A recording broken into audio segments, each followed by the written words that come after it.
말씀으로 하나님의 창조의 의도가 이루어지는 것을 비밀이라고 말씀하셨는데 성령께서 열어주지 아니하시면 그걸 우리가 깨달을 수 없지요. 사모님이 저한테 늘 하는 말씀이 좀 쉽게 해보세요. 좀 쉽게 하세요. 그래서 원래 복음은 어려운 거야. 성령께서 깨닫게 해주시면 안 되는 거지 그게 쉽게 한다고 되는 것도 아니고 나 쉽게 할지도 몰라. 이제 제가 그렇게 변명을 합니다. 근데 또 변명만이 아니에요. 그래서 저는 참 복음을 얘기하고 복음을 보여드리려고 애를 씁니다만은 여러분들이 또 이렇게 목마름이 있으셔야 돼요. 오늘도 권사님 이렇게 일찍 일어나셔서 말씀을 묵상하시는 걸 볼 때에 내 제자 같은 생각이 들어요. 그래 저렇게 해야 되는 거야. 이제 여러분들이 말씀을 들으신 것을 또 교재로 드렸으니까는 반복해서 읽으시면서 묵상하시고 또 다음에 들을 말씀을 또 미리 읽으시고 묵상하시고 그리고 사모할 때에 주님께서 더 열어주실 줄 압니다. 어제의 말씀을 우리가 잠깐 좀 돌아보는 시간을 가지면 좋을 것 같습니다. 하나님은 기쁘신 뜻대로 어떠한 일을 의도하시고 시작하셨다는 거지요. 그것이 바로 예수 그리스도를 닮은 하나님의 많은 아들들을 얻기를 원하시는 것이다. 그것을 하나님의 집으로 표현하기도 하고 하나님의 나라로 표현하기도 하지요. 그 하나님의 수많은 아들들을 얻기를 원하시는데 그 아들들은 어떤 아들들이냐 하면은 죄를 통해서 사망을 경험하고 그 사망 속에서 절망 가운데 예수님이 생명이심을 발견하고 구원받는 그 과정 속에 하나님의 사랑과 하나님의 의로우심을 발견한 아들들. 그래서 그 하나님이 너무 사랑스럽고 하나님이 너무 고맙고 너무 감사해서 그냥 그분의 귀뚫은 종으로서 하나님을 목적으로 삼고 하나님이 나의 삶의 중심이 되어지고 하나님이 나의 생각과 모든 가치관의 기초가 되어서 살아가는 사람, 그런 아들들을 원하신다 하는 것이지요. 신앙생활은 내가 만족하는 것이 훌륭한 신앙이 아니라 하나님이 만족하시는 신앙생활을 해야지 그게 바른 신앙이다 하는 말씀을 드렸습니다. 우리가 구원이라고 하는 관점에서 신앙을 시작하게 되어지면은 인본주의가 될 수밖에 없다 했지요. 나를 구원하기 위해서, 나를 위해서 예수님이 이 땅에 오셨고, 나를 위해서 십자가를 지시고, 나를 위해서 성령을 보내주시고, 나를 위해서. 틀린 얘기는 아닙니다만은 그렇게 하다 보니까는 내가 기준이 되고, 내가 중심이 되고, 내가 주체가 되어지는 거지요. 우리는 하나님을 위해서 지음을 받았고 하나님을 위해서 구원을 받았고, 그런데 하나님이 주체가 되어야 되는데 내가 주체가 되는 그런 구조를 가지고 성경을 보다 보니까는 성경이 오해가 되어지고 하나님이 그 하나님 되심을 우리가 제대로 알지를 못하게 되더라라고 하는 거지요. 이제 그러다 보니까는 이런 실수를 한다 했어요. 구원 받았으니까 난 됐어. 이제 나는 구원의 확신이 있거든. 어떤 경우가 있어도 나는 하나님의 백성이고 나는 천국 가는 존재가 되었어 라고 거기에 안주하기 쉽다는 거지요. 여기가 좋사옵니다로 되는 거지요. 그러나 성경은 우리를 구원하시는 것이 최종적인 목적이 아니라 구원은 하나님의 목적을 이루기 위한 시작이라는 거지요.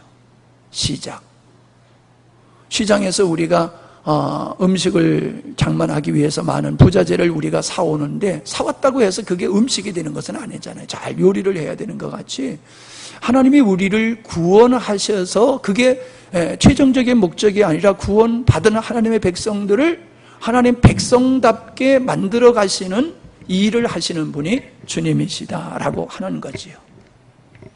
그 일을 위해서 주님은 성령으로 우리 가운데 오셔서 우리 가운데 함께 하시고 우리의 삶 속의 고난과 역경과 많은 환경들을 우리에게 허락하시는 이유는 훈련장이지요. 훈련의 도구지요. 그래서 우리가 이 땅에서 예수님 믿고 잘 먹고 잘 살고 출세하고 사는 게 아니라 예수님 학교에 입학한 이후로부터 우리는 호되게 훈련을 통해서 하나님의 자녀다운 사람으로 지어져 가는 거지요. 그것을 개인적으로는 그리스도를 닮아가는 것이라고 얘기하고 그걸 단체적으로 하면은 그리스도의 몸을 세우는 교회, 영광스러운 교회를 세워가는 것이 하나님의 나라를 건설해 나가는 것이 성도의 삶이다. 우리는 이것을 위해서 이 땅에서 존재하고 있는 것이고 이것이 우리들이 힘써 충성스럽게 감당할 것이다 라고 하는 것이지요. 그래서 우리가 하나님이 우리를 구원하신 목적과 우리를 어디로 이끌어 가시는지 그것을 우리가 명확하게 알아야 되고 우리도 그것을 기뻐하며 즐거워하며 함께 가야 되는 것이다 하는 말씀을 드렸습니다. 여러분이 얼마나 고민하셨는지는 모르겠습니다. 고민거리가 별로 없으실수록 여러분은 복음적인 믿음의 삶을 사신 것이에요. 우리가 아무리 주님을 위해서 내가 헌신했다 할지라도 그것이 내가 주체가 되어지고 내가 의도한 것이 되어서는 안 됩니다. 주님이 계획하시고 주님이 의도하시고 주님이 이끄시는 대로 우리가 순종하며 나아가는 그 삶만이 인정받을 수 있는 삶이다 라고 하는 것을 마음에 잘 간직하셨으면 좋겠습니다. 그래서 어제 말씀의 결론은 결국 내가 나의 인생이 하나님의 창조의 의도가 내 인생의 목적, 신앙의 목적이 되어 있지 않으면 건강한 신앙이 아니다. 그 말씀을 드린 겁니다. 예. 여러분들이 오늘 이제 계속 말씀을 들으시면서 정말로 우리의 인생이 하나님의 창조의 의도에 초점을 맞춰야 되겠구나라고 하는 것이 깊이 인식이 되어야지 될 줄로 믿습니다. 예. 믿어요. 예. 자, 오늘은 창조의 의도, 조감도로 그렇게 표현을 했습니다. 왜 제가 이런 말씀을 드리냐 하면은 하나님은 당신의 마음속에 있는 계획을 그냥 은밀하게 실행하시는 분이 아니라는 겁니다. 하나님은 당신의 계획하심을 당신의 자녀들에게, 백성들에게 미리 알리셔서 하나님의 자녀들이 하나님이 어떻게 역사를 이루어 가시고 당신의 뜻을 어떻게 진행하고 성취해 가시는지를 알게 하셨어요. 그래서 그냥 깝깝하게 내일 일은 난 몰라요, 하루하루 살아요 그랬는데 우리가 내일 일은 모르지만은 주님이 우리를 어디로 이끌어 가시는지, 나를 어떻게 빚어 가시는지, 어떻게 나의 삶 속에 주님이 간섭하시고 관여하시는지를 우리는 알게 하셨어요. 우리가 알게 하셨어요. 그래서 우리는 우리의 미래를 분명히 알아야 됩니다. 우리의 미래를 분명히 알아야 돼요. 내일을 알아야 돼요.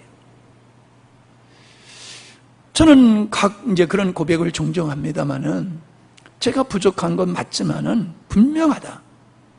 5년 후가 다르고 10년 후가 다르고 내가 은퇴할 때가 다르고 내가 이 세상을 떠날 때의 나의 모습은 분명히 바뀌어질 것이다. 주님의 모습으로, 주님께 더 가까운 모습으로 나는 끊임없이 바뀌어질 것이다. 저는 그런 확신이 있습니다. 왜냐하면 제 노력에 그런 의지가 있어서가 아니라 내 안에 그런 하나님의 생명이 있고 내 안에 그 생명이신 주님의 나를 그렇게 빚어가시고 계십니다. 하나님은 나의 인생 속에서 수많은 아픈 일들을 통해서 하나님은 저를 빚어가시고 복음적인 사람으로 만들어가고 계시더라고요. 그래서 하나님은 선지자들을 통해서 하나님의 뜻을 알리시고 계시다라고 하는 것을 알 수 있지요. 창세기 18장 17절에 보면은 하나님께서 아브라함에게 그 소돔성을 멸망시켰을 것을 말씀을 해 주시지 않습니까? 그러면서 나의 하려는 것을 아브라함에게 숨기겠느냐? 하나님은 당신의 뜻을, 당신의 자녀를 향하신 하나님의 뜻을 그 자녀에게 가르쳐 주신다는 거예요. 야, 내가 이렇게 할 거야. 야, 이렇게 내가 너를 인도할 거야. 내가 이곳으로 인도할 거야. 야, 힘들고 어렵지만 걱정하지 마라. 너는 반드시 승리할 거야. 왜? 내가 너를 붙들고 있거든. 너는 반드시 그쪽으로 갈 거야. 왜? 내가 너를 이끌고 있거든. 그래서 아직은 미완성이지만은 주님이 우리를 이끌어 가셔서 완성하실 그 모습과 과정을 미리 우리에게 보여주셔서 우리로 하여금 담대하게 하고 포기하고 낙담하지 아니하고 가도록 하시는 분이 우리 주님이시다. 근데 우리가 이걸 모르면요, 우리의 믿음의 생활은요 방황할 수밖에 없는 거지요. 아마서 3장 7절에 주 여호와께서 자기의 비밀을, 당신의 계획이지요, 그 종 선지자들에게 보이시지 아니하시고는 결코 행하심이 없느니라. 하나님은 선지자들을 세우시고 당신의 백성들에게 하실 일을 미리미리 말씀해 주시지를 않았습니까? 그래서 우리는 큰 틀에서 보면 하나님의 창조 사역과 인류의 역사 속에 하나님의 의도가 담겨져 있어요. 그리고 그 의도를 어떻게 이루어 가실 것인가라고 하는 것을 모형으로, 예표로, 그림자로 역사 속에 담아 놓으셨습니다. 그래서 우리는 창조의 사역과 이스라엘 백성들의 삶을 통해서 하나님께서 당신의 의도하신 일이 무엇이며 그것을 어떻게 이끌어 가실 것인가라고 하는 것을 알게 하시고 거기에 우리가 믿음으로 동참하도록 하셨다라고 하는 거지요.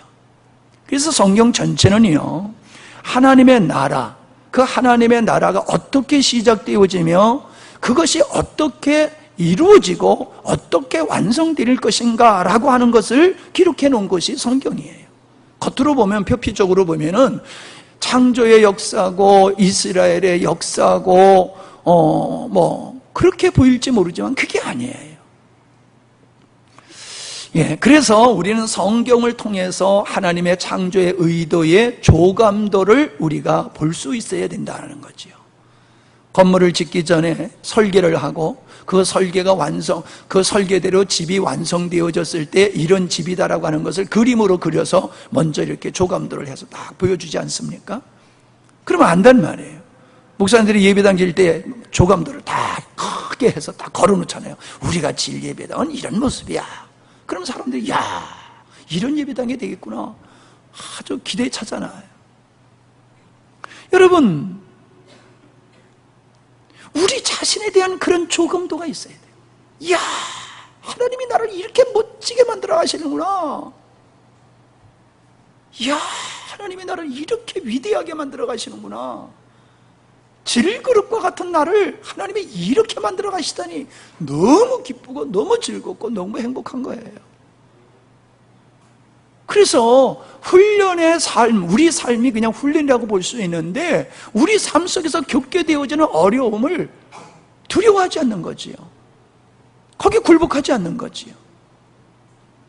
강한 군사를 만들기 위해서는 강한 훈련을 시키듯이 하나님은 우리를 각각 다르게 다루세요. 그래서 어떤 사람은 아주 세게 다루고 어떤 사람은 그냥 대충 다루고 그래요. 여러분, 센 훈련을 지금 받고 계시면은 내가 뭘 잘못해서 이렇게 생각하지 마시고, 야, 하나님이 나를 되게 사랑하시는구나, 그래서 나를 아주 세게 다루시는구나. 할렐루야. 여러분, 힘들면 그렇게 생각하세요. 맞아요. 그냥 제가 그냥 하는 얘기가 아닙니다.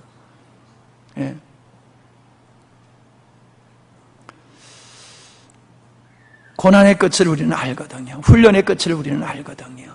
그래서 첫 번째로 창조의 사역, 아담을 하나님께서 지으신 것은 그냥 인류의 시조 아담을 만든 것이 아니라 그 아담을 통해서 둘째 아담이신 예수 그리스도로 말미암아 하나님의 생명을 가진 하나님의 아들들을 만드실 것에 대한 예표다라고 하는 거지요.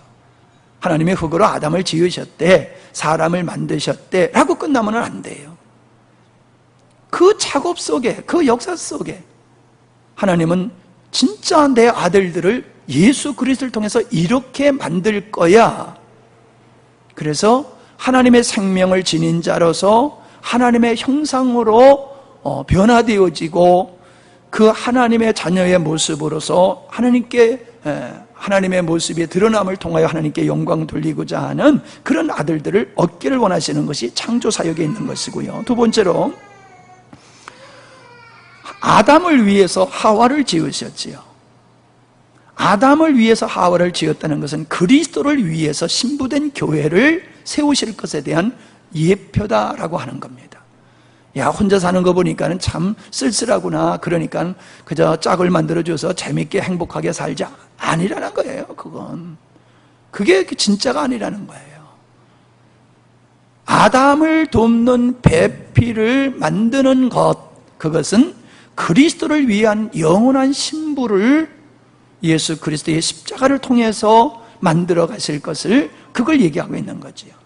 그래서 우리가 에베소서 5장에 보면은 아내의 역할, 남편의 역할을 쭉 설명하고 있지 않습니까?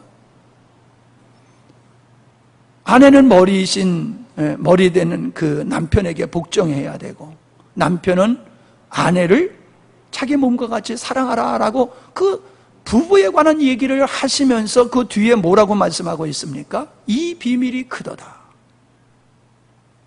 비밀이 크대요. 무슨 비밀이에요? 지금 부부의 얘기를 하면서, 난 지금 부부의 얘기를 하지만 진짜 내가 말하고 있는 건 부부 얘기가 아니야. 그리스도와 교회에 대한 이야기를 하고 있는 거야. 부부가 한 몸이 되어지는 것과 같이 교회는 그리스도와 한 몸이 되어서 그리스도의 형상을 낳는 거지요. 그리스도의 형상을 낳는 거예요. 부부가 하나 되어서 자식을 낳듯이 교회는 그리스도와 한 몸 되어서 거룩하신 그분의 형상을 낳아야 되는 거예요. 아멘? 낳는 거예요. 예. 정상적이면 다 애 낳잖아요. 정상적이면. 결혼해도 같이 안 자면 애 못 낳아요? 주님과 하나 된 삶을 살아야지 애를 낳아요. 영적인 삶이 거기서 만들어지는 거예요. 결혼만 했지 딴 방서 그럼 애 못 만들어요. 주님을 믿지 생명이신 주님과 연합된 삶을 안 살아요. 그러니까 삶이 안 나오는 거예요. 그냥 우리는 믿는다라고 하는 말만 너무 강조하다 보니까는 진짜 믿는데 멈춰버리고 마는 거예요. 믿는 것은 시작이고 연합으로 나가야 되고 동행으로 나가야 되는 거지요. 주님과 연합된 하나 된 삶을 살 때에 우리는 그리스도라고 하는 열매를 낳게 되는 것이다 라고 하는 겁니다. 이게 조금 더 발전해서 아브라함을 부르시고 아브라함에게 내가 너를 큰 민족을 만들겠다라고 말씀하시지요. 그래서 내가 너를 축복해서 너를 복의 근원으로 삼겠다라고 말씀하시지 않습니까? 큰 민족이 뭡니까? 바로 아브라함의 믿음을 가진 하나님의 아들들을 얻겠다라고 하시는 거죠. 보다도 하나님께서 가지고 계신 계획이 구체적으로 아브라함을 통해서 시작되어지는 것을 볼 수 있습니다. 아브라함의 복의 근원이라고 하는 것은 아브라함이 가진 그 믿음, 아브라함에 부여된 하나님의 의도가 그 의도에 참여하는 자가 복이 있다는 거예요. 우리가 아브라함에게 주신 그 하나님의 뜻 안에 내가 동참하고 참여하는 자가 되었다라고 하면은 그는 정말로 복 있는 자고, 우리가 그러한 복 있는 자로서 다른 사람들을 또 복 있는 자리로 이끄는 역할을 하나님은 그 자녀들에게 허락하셨음을 볼 수 있습니다. 자, 아담과 하와가 범죄했을 때에 가죽옷을 입혀주지 않습니까? 가죽옷을 입혀준다고 하는 것은 예수 그리스도의 보혈로 우리가 의롭다 하심에 대한 예표지요. 예, 짐승을 잡아서 피를 흘리게 하고 그 가죽으로 옷을 입혀서 인간의 부끄러움을 감춘 것은 예수님의 보혈로 우리를 감추시는 거지요. 우리의 허물을 감추시는 거지요. 주님의 보혈의 보자기로 우리를 감싸가지고 가시는 거지요. 어린 양의 그 피, 문설주에 바른 그 피를 보시고 그냥 넘어가셨다. 6월절이지요. 그 집안에 피가 묻은 그 집안에 어떤 사람이 살고 있느냐, 그게 하나님은 관심이 아니에요. 그에게 피가 있느냐 없느냐 그것만 보시는 거지요. 주님은 우리를 보실 때에, 하나님은 우리를 보실 때에 우리가 피 묻은 자로 그리스도의 피를 보고 우리를 평가하시는 거지요. 그리스도의 피가 없으면 그 사람은 하나님과 상관없는 자라는 거지요. 그래서 짐승을 잡아서 피를 흘리는 것은 예수 그리스도가 우리의 죄를 사하시고 덮기 위하신 것에 대한 모형이고 그림자다. 그것은 하나의 구원이라고 말할 수 있지만은 그것은 구원이라고 표현하기보다는 하나님의 자녀들을 얻는 그것이 그 모형 속에 담겨져 있다. 그리고 여자와 원수가 여자와 뱀이 원수가 되고 여자의 후손이 뱀의 머리를 상하게 할 것이다. 또 뱀은 그 발꿈치를 상하게 할 것이다 라고 하는 것은 예수님께서 십자가에 못 박혀 죽으심으로 사단의 권세를 멸하실 것을 말씀해 주고 있는 거지 않습니까? 우리는 그 십자가를 통해서 구원받았고 하나님의 창조의 의도인 자녀가 되었다라고 하는 것을 우리는 알 수가 있습니다. 자, 네 번째로 보면요, 율법과 선지자를 통해서 예수님의 사역을 예언하셨다라고 제가 기록해 놨습니다. 보면은요, 예수님이 뭐라고 말씀하셨습니까? 너희가 성경의 영생을 얻을 줄 생각하고 성경을 상고하거니와 이 성경이 곧 내게 대하여 증거한 것이다. 성경은 이스라엘 역사의 스토리를 그걸 기록해 놓은 것이 아니라는 거죠. 역사책이 아니라는 거지요. 예수님에 관해서 기록해 놨다라고 말씀하고 있습니다. 그러니까 성경에 보면은 예수님에 관해서 340가지나 되는 예언이 기록되어 있다라고 하는데 예수님이 십자가에 못 박혀 죽으시는 것을 반대했을 적에 뭐라고 예수님이 말씀하셨습니까? 내가 만일 이렇게 하면 이런 일이 있으리라 한 성경이 어떻게 이루어질 수 있느냐? 주님은 이 땅에 왜 오셨냐 하면은 하나님이 계획하시고 의도하신 일을 이루기 위해서 오셨어요. 철저하게 주님은 당신의 어떠함을 위해서 살지 아니하시고 하나님의 창조의 의도에 당신이 하여야 할 역할을 이미 구약의 선지자들을 통해서 말씀을 해놓으셨어요. 그걸 이루기 나는 위해서 이 땅에 왔다. 그러니까 내가 죽어야지 돼. 내가 죽어야지 하나님의 예언하신 것이 이루어지고 내가 죽어야지 아버지 뜻이 창세전의 의도가 이루어지는 거야. 예수님이 십자가에 못 박혀 죽지 아니하면은 하나님의 창조의 의도가 이루어질 수 없는 거지요. 왜 예수님이 그렇게 중요합니까? 예수님의 죽으심이 왜 그렇게 중요합니까? 예수님의 죽음을 통해서 아버지 뜻이 이루어지는 거예요. 예수님이 죽지 아니하면은 아버지 뜻이 이루어지질 않아요. 나의 옛사람이 죽지 아니하면 나를 향하신 아버지의 뜻이 이루어지지 않아요. 예수님이 죽으셔서 아버지 뜻을 이루셨듯이 우리도 죽어야지 우리를 향하신 아버지 뜻이 이루어지는 거거든요. 누가복음 24장 25절에 제자를 만나셔서 그들에게 엠마오로 가는 제자를 만나셔서 대화를 하지 않습니까? 그들에게 이제 어떻게 하셨어요?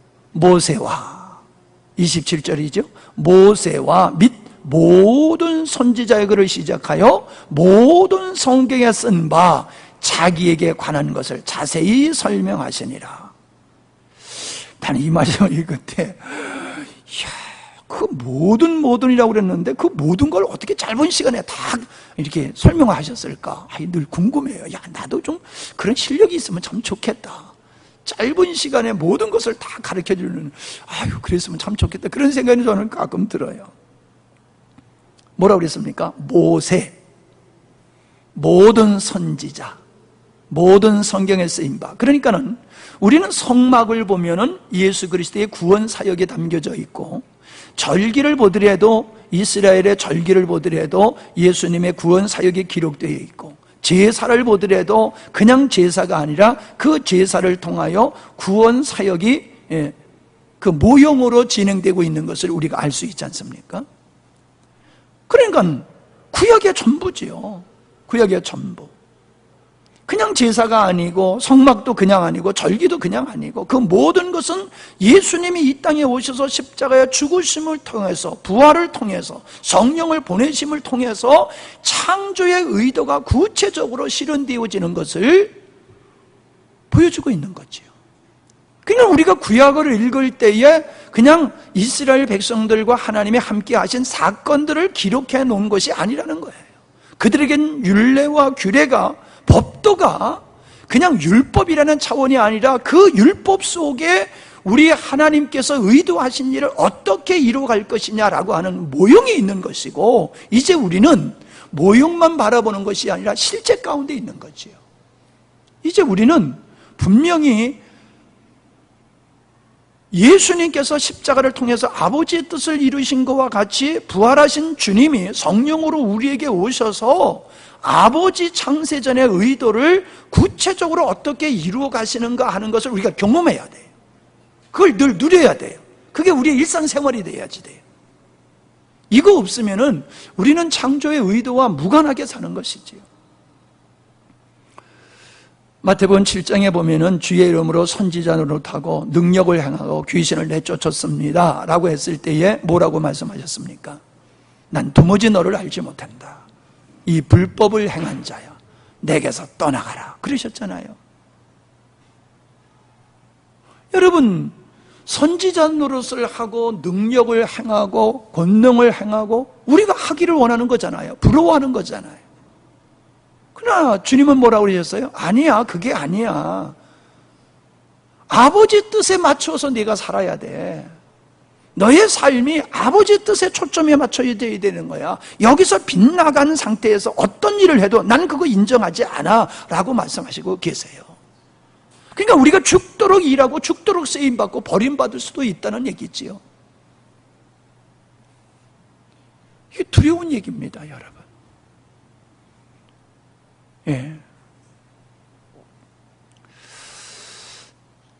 그래서 이제는 모형이 아닌 예수님의 죽으심과 부활을 통해서 성령을 오래게 보내주심으로 말미암아 이제는 하나님이 원하시는 그 자녀들이 이제 이 땅에 하늘의 별과 같이 바닷가의 모래와 같이 그렇게 만들어지는 역사가 시작되는 것이지요. 그래서 성경에서 얘기하고 있는 에레미야서 31장의 말씀이라든가 에스겔서 11장 19절의 말씀, 여러분들이 아침에 다 읽어보신 줄로 믿고 제가 그냥 넘어갑니다. 그게 뭡니까? 성령을 보내주신다는 약속이잖아요. 성령을 보내주신다고 우리는 그냥 성령 그러지만 하나님이잖아요. 하나님을 우리에게 보내주셔서 하나님이 우리 안에 거하시고 우리에게서 영원히 떠나가지 아니하시고 우리와 영원히 함께 하시고 우리를 이끌어 가신다는 거잖아요. 우리를 지어 가신다는 것이잖아요. 그 언약이잖아요. 그래서 누구든지 하나님을 알라 할 필요가 없다는 얘기예요. 하나님을 알라 할 필요. 왜? 알게 돼요. 가르쳐서 하는 게 아니에요. 그분이 우리 안에 있으니까, 그분이 우리 안에 있는데 왜 그분을 몰라요? 많은 사람들이 그래요. 아버지 뜻을 참 알았으면 좋겠다고. 어떻게 하는 것이 아버지의 뜻인지 모르겠다고. 이제 큰 차원에서의 아버지 뜻이 아니지요. 우리가 늘 살아가면서 아버지께서 원하시는 것이 무엇인지를 좀 알았으면 좋겠다고. 자꾸 사모님한테 찾아와가지고 기도받는데 난 별로 좋지 않아요. 날 찾아와야지 왜 사모님을 찾아가? 내가 시기질 들으래. 근데 여러분, 성장하면은 분별력이 오지요. 어린아이들은 분별력이 없어요. 근데 성장하면은 그냥 분별력이 와요. 딱 보면 알아요. 그리스도의 영이 우리에게 계시지만 우리의 믿음의 분량이 적으면요, 분별력이 잘 안 생겨요. 근데 우리가 믿음이 충만해지고 주님이 내 안에서 충만해지면요, 분별력이 와요. 아버지께서 원하시는 길이 뭐고 주님이 걸어가신 길이 어떤지가 분별이 와요. 내 아버지가 어떤 분인지, 아버지가 기뻐하시는 일이 뭔지, 아버지가 싫어하는 일이 무엇인지를 우리는 그냥 알아요. 그냥 알게 돼요. 어떻게 알게 돼요? 말할 수 없어요. 그냥 알게 돼요. 근데 난 모르겠다. 그러면 그 골치 아픈 거지요. 뭔가 문제가 있는 거예요. 그래서 우리는 법이 우리 안에 있어서 기록된 법을 쫓아서 사는 게 아니라 법이신 그분, 생명이신 그분이 우리 안에 있으니까 이 생명이신 그분과 법이신 그분을 쫓아 살면은 되는 거예요. 되는 거예요. 근데 우리는 우리의 생명이신 주님, 법이신 주님을 그냥 제껴놓고 기록된 그 율법을 쫓아서 사람들이 만들어 놓은 전통과 율법을 쫓아서 살려고 들고 거기 맞으면 맞고 틀리면 틀리다고 그래가지고 맨날 사람들끼리 싸우는 이유가 거기 있는 거예요. 아니, 같은 하나님, 같은 성령, 같은 말씀이면 하나가 되어야지 왜 나눠집니까? 우리는 생명이신 그리스도로 살지 아니하고 전통과 관념 속에 사는 거예요. 율법 속에서 사는 거예요. 그게 다 다른 거예요. 율법이 다 달라. 그러니까는 내 생각에는 취직해 하면서 내 생각에는 왜 당신 생각을 얘기하냐고. 하나님 생각을 얘기해야지 왜 당신 생각을 얘기하냐고. 죄송합니다. 내 생각을 하는 사람은 입을 막아버려야 돼요. 아니, 교회에서 하나님 생각을 얘기해야지 왜 당신 생각을 하냐고. 교회가 뭐 당신 교회예요? 교회는 주님의 교회고 주님의 머리죠. 그래서 우리는 내 생각을 하지 말고 주님의 생각을 막 찾아야 돼요. 주님, 어떤 게 주님의 길이에요? 어떤 게 주님의 법이에요? 그걸 실험하고 고민을 해야지 자기 생각을 내놓고 그 생각의 기초가 주님이 아니란 말이에요. 세상적인 나를 중심으로 한 그런 생각들이기 때문에 그 생각이 건강하지 않아요. 아무리 주님을 위한다 할지라도 그 생각의 기초가 하나님이 되지 아니하면요, 주님을 위하고 교회를 위한다고 하지만 아니에요. 교회를 망가뜨리고요, 교회를 파괴하는 거예요. 성령을 보내주셔서 하나님을 알게 하시고 그분에 의해서 우리는 살아가는 삶을 살다 보니까 쉬운 거지요. 쉬운 거예요. 우리가 처음 가는 길을 홀로 가면 얼마나 두려움이 있습니까? 그러나 그 길을, 내가 여행하는 길을 잘 아는 분하고 같이 우리가 가면은 어떻게 돼요? 편안하지요. 왜? 다 아니까 이분이. 그리고 이분이 또 능력자야. 그러면은 걱정할 거 하나도 없잖아요. 그냥 따라가기만 하면 되는 거예요. 예수 믿는 건 그래서 쉬운 거예요. 네? 아이가 뭐 여행 가면 걱정합니까? 안 하잖아요. 아버지 엄마가 다 알아서 할 것이고, 문제 있으면 다 해결할 것이고, 배고프면 먹여줄 것이고, 다 하실 거예요. 그냥 즐기기만 하면 돼요. 애가 뭐 어디 가서 잘까, 뭘 먹을까, 무슨 차를 타고 갈까, 그렇게 걱정하냐고요. 그냥 아버지하고 엄마하고 그냥 가면 되는 거지요. 우리는 뭐 생명 대신 주님과 그냥 가면 되는 거예요. 주님은 내 멍에는 쉽고 가볍다 그러셨지, 야 골치 아프다 그러지 않으셨어요. 근데 우린 골치 아파하잖아요. 맨날 헤매잖아요. 네? 내가 머리 된 삶을 살아서 그래요. 내가 머리 된 삶을. 주님이 머리가 되지 않아요. 주님의 법이야. 그냥 주님이 가라 하면 가면 되는 거고, 주님이 가지 마, 그건 아니야, 그럼 안 가면 되는 거예요. 근데 내가 주체가 되니까는 옳다 그러다 라고 얘기를 하고 다투고 싸우고 분쟁이 일어나고 그러는 거지요. 그래서 성령의 오순절에 임하심은 이미 하나님께서 창세전에 의도하신 일이 이루어지는 것이지요. 그래서 베드로가 요엘 선지자의 말씀을 가지고 야, 이거는 요엘 선지자에게 말씀하신 그것이 이루어지고 있는 거야. 그게 지금 이루어지고 있어 라고 말씀을 하고 있는 거지요. 여러분, 우리는 예수님이 내 죄를 위해서 죽으셨다고 하는 자리에 머물러 있으면 안 돼요. 오순절을 통과해야 돼요. 나의 옛사람이 다음 시간에 할 거지만은 나의 옛사람이 십자가에서 죽어버리고 이제 성령으로 새 사람이 되어서 이제 새로운 피조물로 새로운 인생의 목적되는 하나님을 향해서 살아가는 이 역사가 우리에게 반드시 있어야 됩니다. 그래서 제가 이 질문에, 앞에 질문에 회개하셨습니까? 라고 질문을 했는데 그 말은 사실은 말을 바꿔야 돼요. 회개되셨습니까? 회개하셨습니까가 아니라 회개되셨습니까? 회개를 하는 것은 내가 주체적으로, 내가 주체가 되어서 내가 의지적으로 하는 것이라고 표현을 한다라고 하면은 그분이 우리 안에서 죄를 지적하심으로 말미암아 그냥 회개가 되어야지 되는 거예요. 성령께서 우리에게 임하시는 것을 통해서 우리는 그걸 발견해야 돼요. 예수님의 십자가의 사건을 통해서 하나님의 창세 전의 의도가 이루어지는 걸 볼 뿐만 아니라 성령으로 주님이 내 안에 들어오셔서 나로 하여금 새 사람을 만들고 새로운 사람으로 나를 이끌어 가시는 이 현장이 우리에게 날마다 있어야지 돼요. 그게 있어야 돼요. 예수님을 믿는다는 자리에 머물러 있으면 안 돼요. 십자가만 바라보고 있으면 안 돼요.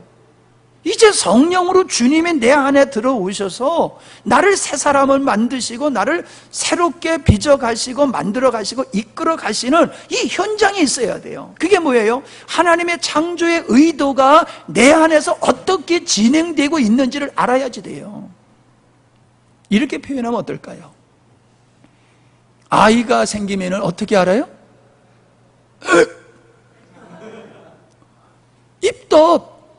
입덧 하는 거 가지고 내가 새 생명이 내 안에 생겼다는 걸 알잖아요. 그리고 자꾸 배가 불러오르잖아요. 그러면서 이제 나중에는 그 애가 막 걷어차고 막 그러잖아요. 이 자식이 나올 때가 다 됐구나. 예. 엄마가 아이가 내 안에서 생겨서 그 아이가 자라는데 그걸 인식을 못한다라고 하면은요, 그건 문제지요. 있을 수 없는 거지요. 마찬가지입니다. 거듭난 사람은 자기 안에 생명이신 그리스도가 나를 만들어가고 나를 새롭게 하는 걸 늘 봐야 돼요. 늘 봐야 돼요. 주님이 나를 이렇게 인도하시네, 나를 이렇게 만들어 가시네, 이런 사건을 통해서 이렇게 만들어 가시고 저런 사건을 통해서 이렇게 만들어 가시고 하나님의 창조의 의도가 나의 삶 속에서 이루어지는 걸 봐야 돼요. 역사 속에서 하나님의 창조의 의도가 이루어짐을 볼 뿐만 아니라 개인적으로는 내 안에서 하나님의 나라가 이루어지는 것을 보고 느껴야 됩니다. 그게 주님과 동행하는 삶이에요.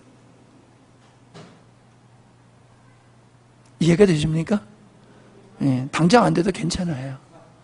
그렇대라고 하시면서 계속 묵상하시고 여러분의 삶 속에서 이런 것을 집중하다 보면은 하나님께서 열어주십니다. 예. 근데 김신자 집사 어디 갔어? 에? 어디 있어요? 아니, 앞에서 아멘을 잘 해줘야지 내가 은혜가 되지. 앞에 있다가 싹 그냥, 어저께 예쁜 옷 입고 있어서 눈에 확 띄었는데 오늘은 편하게 입어서 또 안 보이는구나. 예. 내가 이렇게 관심이 있다고 하다가도 물어보자, 찾아보잖아. 참. 두 가지가 보여야 됩니다. 역사 속에서 하나님의 창조의 의도가 이루어지는 것을 봐야 되고 개인적으로는 내 안에서 그 창조의 의도가 이루어지는 것을 우리는 봐야 됩니다. 그래서 우리는 이 성경을 보면은 하나님의 나라를 이루는 것이 기록되어 있는 거예요. 창세기를 보면요, 그냥 창조의 사건이 아니라 하나님의 백성 만들기가 창세의 사건 속에 있는 거지요. 아담을 만드시고 아브라함을 통해서 하나님께서는 하나님의 백성들을 만들어 가시는 기초 작업을 하시는 것을 볼 수가 있지요. 예표고요. 출애굽기는 뭡니까? 하나님의 백성들이 당신의 땅, 나라라고 하면은 세 가지가 있어야 되지요. 주권이 있어야 되고 국민이 있어야 되고 땅이 있어야 되잖아요. 이 세 가지가 있어야지 국가를 형성할 수 있는 거잖아요. 하나님의 나라라고 하는 그 보이지 않는 우주적인 하나님의 나라를 땅의 나라로 비유한다라고 하면은 이스라엘 백성들이 애굽에서 이제 하나님의 백성들로 만들어졌어요. 그들이 하나님의 나라를 이루기 위해서 이제 땅을 찾아가는 거예요. 땅을 찾아. 그게 출애굽기지요. 레위기는 뭡니까? 신의 산에서 하나님의 말씀을 받는 거지요. 법이지요. 하나님의 나라를 만드는 법이 있어야 된단 말이지요. 그게 레위기다라고 하는 거예요.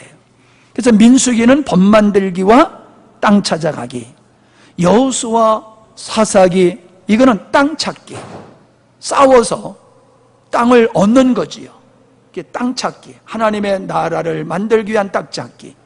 사무엘 상하, 열왕기 상하는 하나님의 백성, 하나님 나라의 백성으로서 사는 것이 어떤 것이냐라고 하는 것을 보여주고 있지요. 그래서 그 가운데 보면은 선한 왕들이 있고 악한 왕들이 있지요. 그 속에 보면은 하나님을 신실하게 섬긴 남은 자들이 있음과 더불어서 세상에 동화되어서 타락하는 육체가 되어지는 사람들이 있음을 우리가 볼 수가 있지 않습니까? 그래서 그들의 마지막이 무엇이냐를 우리에게 보여주고 있어요. 역대상하는 바로 하나님의 나라의 백성의 정체성이 무엇이냐? 예. 선지서는 뭡니까? 선지자를 통해서 하나님의 의도하심이 어떻게 이루어지고 있는 것인가 라고 하는 그 구체적인 계획이 선지자들을 통해서 계시되었다라고 하는 거지요. 예언서가 있지 않습니까? 그건 하나님의 나라가 이렇게 완성될 거야 라고 하는 걸 보여주는 거예요. 그래서 우리가 가만히 보면은 시가서는 하나님을 찬양하는 백성들의 신앙 고백과 찬양이라고 볼 수가 있는 거지요. 그래서 구약을 다 보면요, 외형적으로 보면은 이스라엘의 역사라고 말할 수 있겠지만은 내용적으로 보면은 하나의 모형으로서 내용적으로 보면은 하나님의 나라를 세우기 위한 세 가지 조건이 형성되어지는 것이 구약이다, 이렇게 볼 수 있습니다. 그래서 구약의 역사를 보면은 왕이 있고 선지자가 있고 제사장이 있지요. 우리나라의 상권 분립과 같이 왕, 선지자, 제사장이 있는데 이들을 다 기름 부은 종이라고 그러지요. 그래서 그리스도라고 하는 것은 기름, 이 삼직을 소유하신 예수님을 그리스도라고 우리가 얘기를 하지 않습니까? 하나님께서 구약에서 선지자와 왕과 제사장들을 통해서 하나님은 당신의 나라를 통치하셨어요. 하나님의 왕이세요. 그 하나님의 왕이신데 누구를 통해서 통치하셨느냐? 땅의 왕과 선지자와 제사장을 통해서 하나님이 왕 되심을 이루시고 통치를 하셨다라고 하는 거지요. 그래서 예수님을 통해서 결국 하나님의 나라가 비로소 이 땅에 세워지게 되어지는 거지요. 삼직을 가지신. 이 신약을 보면요, 사복음서라고 하는 것은 예수님으로 세워지는 하나님 나라에 대한 말씀이고, 역사서는, 사도행전은 성령님이 하나님의 나라를 어떻게 세워가시느냐라고 하는 것을 보여주고 있는 것이고, 서신서는 바로 하나님의 나라, 즉 교회를 세워가는 원리를 우리에게 보여주고 있는 거지요. 그리고 계시록은 교회가 말세에 겪게 될 일들과 하나님의 나라로 완성된 천상의 교회인 그 그리스도의 신부를 우리에게 보여주고 있는 것이다 라고 하는 겁니다. 그래서 어저께도 우리가 반복해서 자꾸 나옵니다마는 어린 양의 혼인잔치가 요한계시록에서 나오지 않습니까? 그 어린 양이신 예수 그리스도의 신부가 있어야지 결혼이 되지요.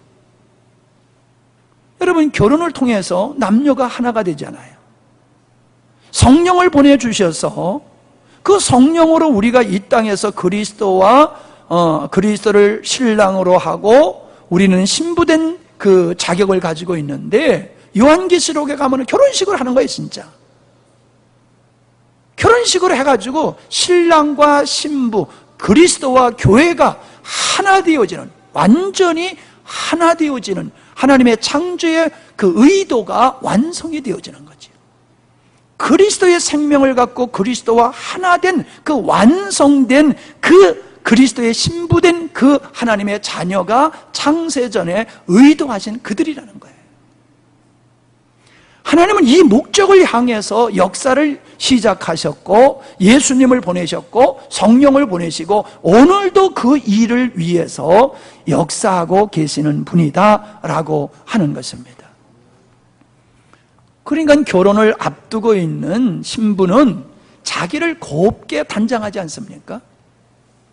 하여간에 결혼식장에 가서 예쁘지 않은 여자들 없더라고요. 그죠? 다 이뻐요. 다 이뻐요. 왜 이뻐요? 단장해서 뭐 부족하면 채우고 뭐 어떻든지 해가지고 단장을 하니까 다 이쁘잖아요. 착각하지 마세요. 그러니까 이 땅의 교회로서 우리 성도들의 삶은 뭐냐 하면은 그리스도, 신랑 되신 그리스도의 혼인잔치에 들어가기 위해서 신부가 단장하는 것과 같은 것이 교회 생활이에요.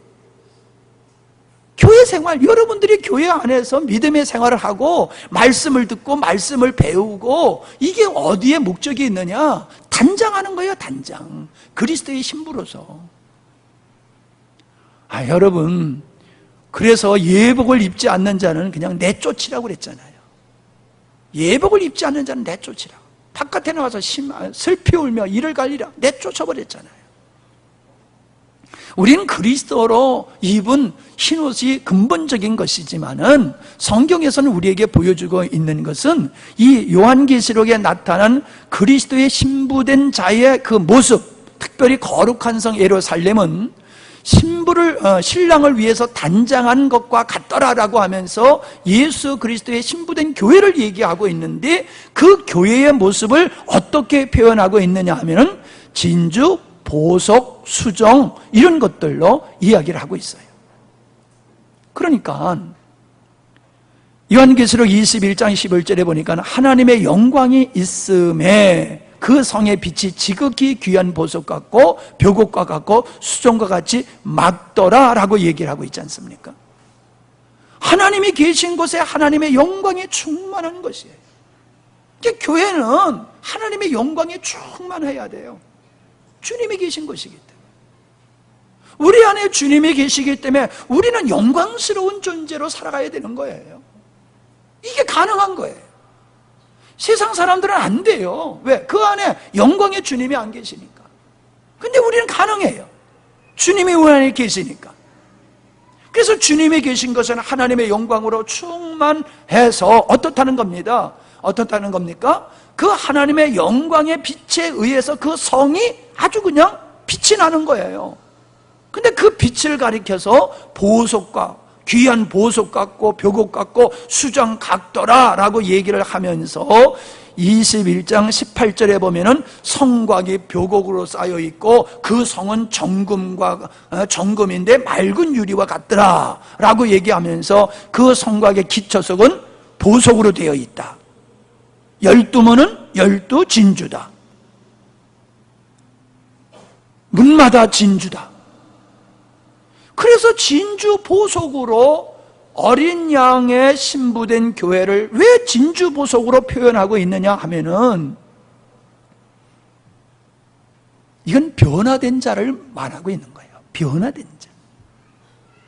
원래의 보석이라고 하는 것은 처음부터는 보석이 아니지요. 압축에 의해서 보석이 되어진다고 그래요. 그러니까 하나님이 인간을 만드실 때는 흙으로 지었어요. 인간의 존재가 흙과 같은 존재예요. 아무것도 아니에요. 그냥 흙이에요. 인간은 생명이 없으면 흙이에요. 그런 흙과 같은 인간에게 하나님의 생명이 임하니까 그 생명에 의해서 흙과 같은 존재가 흙이 진주로 바뀌어지듯이 흙과 같은 성도가 예수 그리스도의 생명으로 말미암아 그분과 같은 진주 보석으로 바뀌는 거예요. 우리는 요한계시록을 보면요, 하나님을 표현하고 그리스도를 표현할 때는 반드시 그 보석으로, 벽옥과 같은 수정과 같은 보석으로 표현하고 있어요. 근데 하나님을 보석으로 표현하다가 이제는 그 신부된 교회를 보석으로 표현하고 있다는 거예요. 그건 뭘 의미하고 있어요? 성도들이 그렇게 바뀌어졌다는 거예요. 그렇게 바뀌어졌다. 예. 그러니까 우리는 이 요한계시록에서의 이러한 모습을 보면서 뭘 보고 느껴야 되느냐 하면은 장차 우리가 예수 그리스도를 닮은 그러한 변화된 존재로 단정한 신부로서 어린 양의 혼인잔치에 참여하여 주님과 온전히 하나 될 것에 대한 그림을 가지고 있어야 돼요. 이 조감도가 우리에게 있어야 돼요. 비록 내가 이 세상에서는 정말로 주님 때문에 고난의 길을 걷고 주님 때문에 억울한 일을 당하고 힘든 일을 당하고 핍박을 당하고 그러지만은 나는 이것들 때문에 내가 멈추고 내가 무너지는 게 아니라 도리어 이것들 때문에 나는 하나님의 사람으로 지어져 간다. 그리스도의 단장한 신부로 지어져 간다. 할렐루야. 그 로마서에 하고 있는 말씀이 뭡니까? 모든 것이 연합하여 선을 이룬다고 그랬잖아요. 그 모든 것이 연합하여가 뭐예요? 우리가 살아가면서 경험할 수 있는 모든 거예요. 질병이 될 수도 있어요. 사업의 실패가 될 수도 있어요. 배신이 될 수도 있어요. 마음 아픈 여러 가지들이 우리 삶 속에 있잖아요. 하나님은 그걸 가지고 우리를 어떻게 그걸 교재로 삼으셔서 주님은 우리로 하여금 그리스도의 형상에 이르는 자를 만들어 가신다는 걸 얘기하고 있는 거예요. 그냥 참고 견뎌라 그게 아니에요. 하나님은 참 모든 걸 연합해서 선을 이루시니까 참고 견뎌봐. 그러면 쥐구멍에도 쨍하고 해 뜰 날이 올 거야. 참아. 그냥 믿음은 그냥 참는 거로 얘기를 하고 있어요. 여러분, 믿음은 그냥 무조건 참는 게 아니에요. 하나님의 고난을 통해서 우리를 만들어 가시는 것을 우리가 알아야지 된다라고 하는 거지요. 예. 그래서 이제 결국에는 새 하늘 새 땅에 전개되어지는 것을 보게 되지요. 우리는 옛 하늘과 옛 땅은 없어지지요. 왜요? 하나님의 아들들을 얻기 위해서 한 것이기 때문에 이제 목적이 완성이 되니까는 옛 하늘과 옛 땅은 없어지지요. 예를 들어서 공연을 하려고 하면 무대를 만들지 않습니까? 무대를 아무리 잘 만들어도요, 공연이 끝나면 무대는 철거해버리고 마는 거지요. 이 땅의 역사라고 하는 것은 하나님의 창조의 의도를 이루기 위한 무대와 같은 거예요. 인간들이 짠 하고 나타났다가 가는 거예요. 역사라고 하는 것, 세상의 나라라고 하는 것은 영원한 것 같지만 결코 영원하지 않아요. 세상의 나라는 하나님의 나라를 생산하기 위해서 잠시 필요한 존재예요. 교회가 세상 안에 있지만은, 그러나 세상에 의해서 역사가 진행되는 것이 아니라 교회를 중심으로 해서 역사는 진행되어져 간다는 거죠. 하나님의 창조의 의도에 의해서 세상 나라를 사용하셔서 하나님의 의도하신 백성, 자녀, 신부를 만들어 가신다라고 하는 것이죠. 그러니까 새 하늘과 새 땅, 하나님의 뜻이 창조의 의도가 이루어지니까는 무대를 싹 치워버리고 새 하늘과 새 땅이 전개되어지고 이제 영원토록 그 하나님을 예배하며 기뻐하며 감사하며 사는, 정말로 그건 그날 가봐야 알겠지요. 말로 어떻게 다 표현하겠어요. 그냥 좋다 그리고 넘어갑시다. 그걸 자꾸 저한테 그걸 좀 설명을 좀 잘해보세요. 그러지 말아요. 그냥 입신을 해보든지, 그러면 입신을 해가지고 매일 가서 좀 보시든지. 나는 그런 능력이 없어요. 그냥 좋다 그냥 그래요. 근데요 여러분, 좋다가 우리가 이 땅에서 경험되어지는 거예요. 천국을 살아서 죽어서 가기 전에 이 땅에서 그 천국의 주인 되신 그 주님으로 이 땅에서 우린 천국을 맛봐야 돼요. 천국을 누리며 사는 거예요. 사람들은 빨리 죽어서 천국 가고 싶다고 그러는데 그 사람은 뭔가 좀 문제 있는 사람이에요. 우린 지금부터 천국을 누리고 살아야 돼요. 아멘?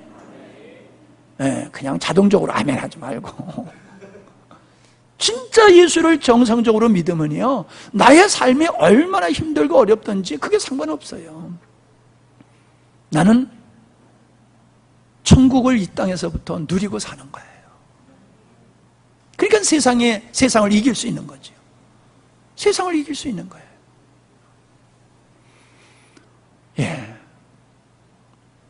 왜 그런 얘기 있잖아요. 조개 줍는 얘기. 어떤 아이가 조개를 발견하고, 야, 내 거다, 저 조개다. 그러니까 가까이 있는 애가 주워 가니까는 그냥 열내다가 나중에 그보다 더 큰 조개가 있으니까 아무 말도 안 하고 그 조개를 다 가지고 있게 되어졌을 때에 이 아이는 더 이상 식닥거리지 아니하고, 예, 아주 즐겁게 휘파람을 불면서 바닷가를 거닐 수 있다. 여러분, 우리 안에 주님이 계시면요, 세상 것 가지고 야 저놈 나보다 더 큰 거 가지고 있네 이러지 않아요. 결혼하기 전에는 야 이게 내 짝인가 이게 저게 내 짝인가 그러다가요 이게 내 짝이 하고 딱 만나면 이제 끝나는 거예요. 더 이상 방황 안 해요. 예? 똑같은 거예요. 주님을 만나고 주님이 내 안에 있으면 세상의 것이 가치 없어요. 그냥 폐선물과 같아요. 그냥 유혹을 안 받는 거예요. 예? 예. 세상에 대해서 죽어버렸어. 아이고, 아무리 세상이 날 꼬셔도 유혹을 안 받아. 왜? 저건 다 썩은 것이니까. 그래서 성도는요, 죽어 천국 가려고 들면 안 돼요. 이 땅에서 주님으로 천국 생활을 누려야 될 줄 믿습니다. 내가 누리는 것이 주님으로 말미암아 누리는 거냐? 고난도 주님으로 누리는 것 중에 하나예요. 평안한 것만이 아니에요. 주님 때문에 고난을 당하면서도 할렐루야 기뻐하고 즐거워할 수 있는 거예요. 그냥 우리는 주님 때문에 천국을 맛보라 그러니까 야 주님 때문에 그냥 막 망사 형통될 거다 그거 기대하지 마세요. 도로 반대일 수가 있어요. 그래서 세상 나라는 망하고 하나님의 나라가 이루어진다라고 하는 것이 뒤에 말씀인데, 이제 그냥 그거는 이제 여러분이 읽어보시고 다음에 또 이렇게 반복적으로 할 거니까 그냥 넘어가도록 하면서 이제 좀 쉬셔야 되는데, 쉬시기 전에 이 말씀만 드리면 좋겠어요. 31페이지에 보면은 창세기와 요한계시록의 관계는 어떤 것이냐. 이 창세기를 씨로 본다라고 하면 요한계시록은 추수하는 것에 해당되고, 창세기가 시작이라고 하면은 요한계시록은 완성이다. 창세기를 모형으로 본다라고 하면 요한계시록은 완성이다. 예. 그래서 우리는 창세기와 요한계시록을 통해서 창세전에 하나님이 계획하신 것이 무엇이며, 그것이 결국 이스라엘의 역사와 교회 시대를 통해서 그것이 어떻게 이루어지는 것인가라고 하는 것을 성경을 통해서 우리가 조감도를 보아야지 된다라고 하는 것이에요. 그렇게 우리가 보시면은 될 것 같습니다. 그래서 성경을 너무 어렵게 보지 마시고 이러한 하나님의 조감도라고 하는 큰 틀에서 성경을 보게 되어지면은 아주 너무나도 간단하고 이해하기가 쉽고, 이 성경 속에서 하나님의 창조의 의도와 그 의도가 어떻게 이루어지고 가고 있는가라고 하는 것을 여러분이 볼 수 있을 뿐만 아니라 지금 시대가 가는 걸 보면서도 이게 느껴요. 시대가 가는 걸 보면서도 하나님의 나라가 지금 이렇게, 하나님의 뜻이, 하나님의 창조의 의도가 이렇게 지금 진행되어져 가고 있구나. 이제 막바지에 왔네? 막바지에 왔네? 이게 보이는 거예요. 그래서 세상에서 지금 난리법석을 하는 걸 보면서 이런 현상은 이게 온다고 성경에서 말씀하고 있어. 이게 주님의 오시기 전에 이런 현상이 있을 거라고 말씀하셨는데, 이런 현상이 아주 뚜렷하게 과거에는 지역적으로 있었지만 이제는 아주 총체적으로 전 세계적으로 이게 이루어지고 있는 것을 봤을 때에 하나님의 뜻이 이렇게 이루어지고 있구나, 이걸 보게 될 때에 어느 경점에 있는 것을 우리가 알게 되므로 우리가 깨어있는 삶을 더 살아갈 수가 있게 되는 거지요. 그렇게 되어지는 거거든요. 그래서 이제 좀 쉬시고 죄로 들어가도록 하시겠습니다. 그 하나님의 의도를 중요하게 다루는 것만큼 또 아주 중요하게 다루고 있는 문제가 죄의 문제입니다.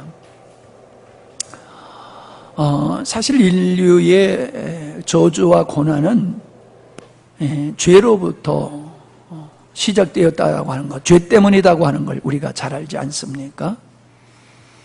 근데 문제는 뭐냐 하면 죄가 뭐냐라고 하는 그 개념이 문제라는 거예요.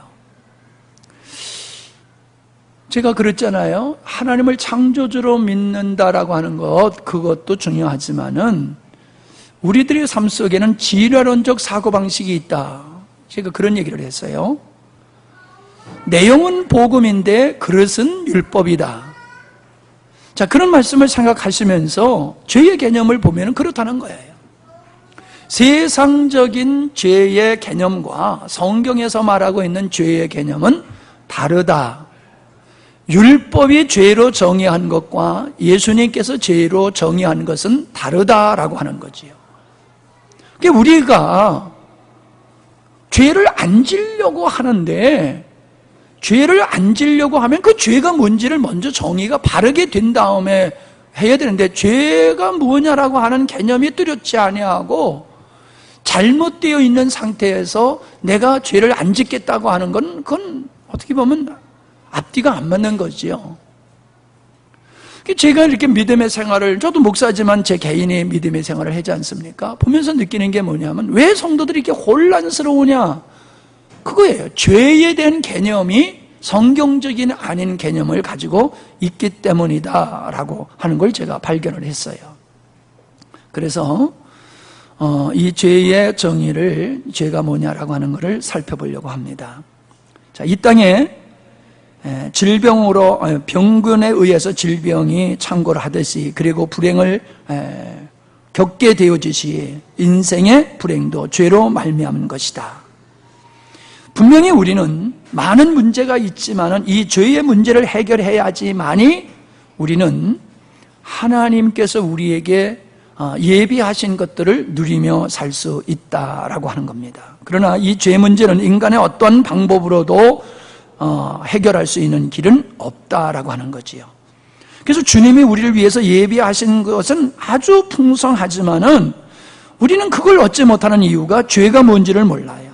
그리고 죄의 결과가 어떤 결과를 가지고 오는지도 잘 모르고, 더욱이 나아가서는 내가 죽임을 받아야 할 죄인이라고 하는 인식을 우리는 잘못된 인식을 가지고 있고요. 그리고 죄인은 자신을 부정하지 않는 것이지요. 이런 것이 우리에게 큰 문제가 되는데, 요즘은, 과거에는 집회를 하면은 기본적으로 월화수는 회개에 대한 설교를 하셨어요. 우리 어렸을 때는 집회를 가면요, 월화수는 회개에 대한 말씀을 늘 하시고, 그 다음에 이제 목, 금, 토는 은혜 받는 말씀을 하셨거든요. 근데 요즘은 회개에 대한 설교가 별로 없어요. 회개를 우리가 안 해도 될 만큼 우리가 과연 그렇게 깨끗이 사느냐 하면 아니잖아요. 근데 이제 제가 여기서 더 그걸 뛰어넘어서 제가 드리고자 하는 것은 그 다음 단계의 말씀을 드리는 거지요. 세례 요한이 회개하라, 천국에 가까웠다 그랬습니다. 근데 세례 요한을 가리켜서 뭐라고 그랬습니까? 예수 그리스도의 길을 여는 자라고 그랬어요. 예수 그리스도의 길, 주님이 이 땅에 오시고 죄인들이 예수님께 나아가는 길을 여는 사역이 바로 세례 요한의 사역이라는 거지요. 세례 요한보다 큰 자가 없다고 그랬어요. 왜? 주님이 오시는 길을 열고 사람들이 주님께로 가는 길을 열었기 때문에 그 사역이라고 하는 것은 어떤 선지자보다도 귀한 것이지요. 근데 세례 요한의 세례는 뭡니까? 회개의 세례예요. 회개의 세례를 왜 베풉니까? 예수님의 세례와 세례 요한의 세례는 다르잖아요. 회개의 세례는 예수님을 받아들이기 위한 세례예요.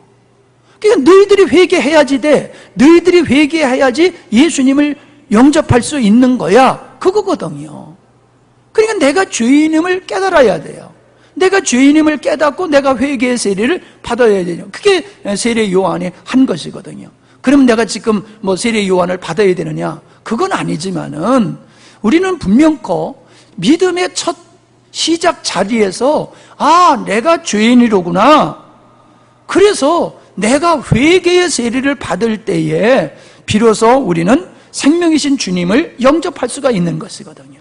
그러니까 회개하셨습니까? 라고 묻는 질문을 하는 이유가 그겁니다. 우리가 살아가는 삶 속에서 행한 모든 악행을 회개하셨습니까? 이 질문이 아니에요. 당신이 죽을 수밖에 없는 죄인임을 당신이 깨달았습니까? 그리고 내가 그런 죄인임을 고백하고 이런 죄인이 예수 그리스도로 말미암아 살 수 있다라고 하는 그걸 깨닫고 주님 앞에 나왔습니까? 그걸 묻는 거예요. 근데 우리는 보편적으로 우리가 살아가면서 세상적인 관점에서 죄로 정의한 그런 것들을 회개라고만 생각을 한다는 거죠. 그러나 근본적인 회개는 내가 죽을 죄인이다 라고 하는 그걸 고백하는 것이지요. 굉장히 중요한 것이에요. 자, 그러면 33페이지에 가면 죄의 정의가 나오는데, 창조의 목적에서 벗어난 것은 모두 죄입니다. 즉 하나님을 부정하는 것입니다. 하나님을 부정하는 것은 하나님께 반하는 것이며 죄입니다. 하나님이 죄라고 정죄하는 것을 죄라고 여기는 것이 우리의 믿음이 되어야지 되지요. 아담의 범죄는 죄가 무엇인지를 우리에게 보여주고 있어요. 죄의 본질을 가르치고 주고 있다는 것이지요.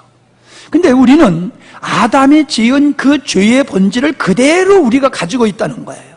그게 원죄예요. 원죄라고 하는 것은 아담이 범죄한 그 죄가 우리에게도 전이됐다는 식으로 원죄를 생각하면 안 돼요. 아담이 죄를 지은 동기를 우리도 그대로 가지고 있다는 거예요. 그게 원죄라는 거예요. 보세요. 유다서 1장 6절에 보면은 자기 지위를 지키지 아니하고 자기 지위를 지키지 아니하고 자기의 처선을 떠난 천사를 얘기하고 있지요. 그게 죄의 시작이라는 거지요. 그래서 베드로후서 2장 4절에도 있습니다. 그 사단의 역사에 의해서, 미혹에 의해서 아담이 결국 선악과를 따먹는 불순종을 하게 되지요. 그러니까 아담의 불순종의 죄는 뭡니까? 사단이 뭐라고 그랬어요? 네가 선악과를 따먹으면 하나님과 같이 되리라. 하나님과 같이 된다는 것이 하나님과 같은 능력자가 된다는 게 아니지요. 하나님과 같이 거룩한 자가 된다는 게 아니지요. 선악과를 따먹어서 그렇게 된다라고 하면 열심히 따먹어야 되겠지요. 근데 그게 아니라는 거예요. 뭐예요? 너도 하나님과 같이 독립적인 존재로서 왕과 같이 너는 살 수 있어. 그렇게 살아. 왜 너 하나님께 구속되고 예속되고 하나님께 지배를 받고 살아? 너도 하나님으로부터 독립되어 살란 말이야. 그리고 이제 너를 위해서 살아. 하나님을 위해서 살지 말고. 그게 사단이 아담을 유혹했던 내용이에요. 아담이 그래 맞아. 내가 왜 하나님께 예속되어서 살지? 나도 스스로 독립적으로 살고 싶어. 여러분, 이게 죄성입니다. 우리는 죄를 지면은 환경이 나빠서 죄를 짓는 줄 아는데, 에덴 동산에서 아담이 범죄하기 전에 에덴 동산이 뭐가 부족한 것이 있습니까? 그죠? 에덴 동산에서 부족한 게 아무것도 없어요. 죄를 지을 수밖에 없는 어떤 환경이 전혀 없어요. 그런데 죄를 졌어요. 왜?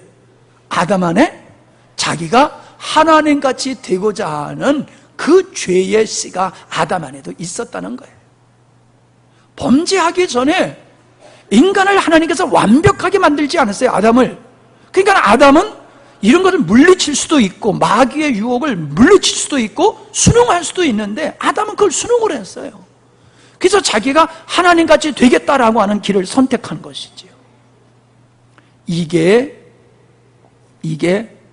아주 죄의 원죄의 근본이다. 죄를 짓게 되어지는 선악과를 따먹게 되는 근본이다라고 하는 거예요.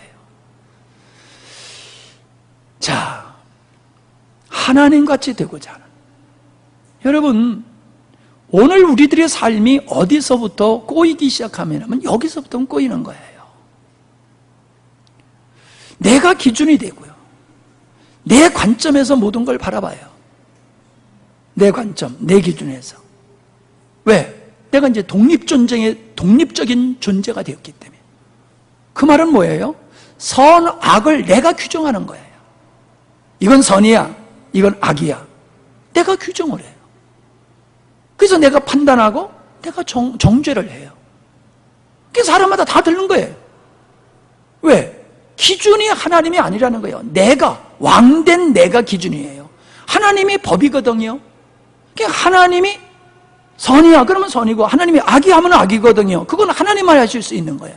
근데 인간이 하나님같이 돼가지고 인간 스스로가 선, 악을 규정해버리는 거예요. 그러면서 우리가 살아가는 거예요. 그게 악함이에요. 비록 선하다고 하면서 살아간다 할지라도 그건 선이 아니에요. 왜? 내가 기준이 되어서 정의한 것이기 때문에. 내가 기준에서 정의한 것이기 때문에. 우리는 시간이 없으니까 그런 걸 다 다룰 수는 없지만 이런 것들이 우리 삶 속에 얼마나 많고 사람과의 그 갈등이 빚어지는 이유가 이 내가 왕된 삶을 살고 내가 선악의 주체가 되어지는 삶의 자리에 서 있기 때문이다 라고 하는 것을 우리가 깊이 인식을 해야 될 줄 압니다. 그래서 하나님같이 된다라고 하는 것은 다른 편으로 하면 자기가 목적이 되고 자기를 사랑하고 자기가 주권을 행하고 자기 생각을 주체로 살아가는 거죠. 그리고 자기 자원으로 살아가는 거예요. 네, 이게 하나님과 같이 된 삶을 얘기하는 거예요. 세례 요한이 회개하라라고 하는 것은 이거를 회개했느냐는 거예요. 네가 지금 못된 짓 한 거 왜 못된 짓 했는 줄 알아? 네가 하나님의 자리를 꿰차고 네가 하나님과 같은 그런 주권을 행사하면서 살아왔기 때문에 못된 짓을 하면서 하나님을 대적하면서 산 거야. 그러니까 이제는 네가 하나님 된 삶을 살았던 자리에서 돌아서라는 거예요. 피조물의 자리로 돌아가라는 거예요. 하나님을 하나님으로 인정하고 너는 그의 백성으로 피조물의 자리로 내려와야 된다는 거예요.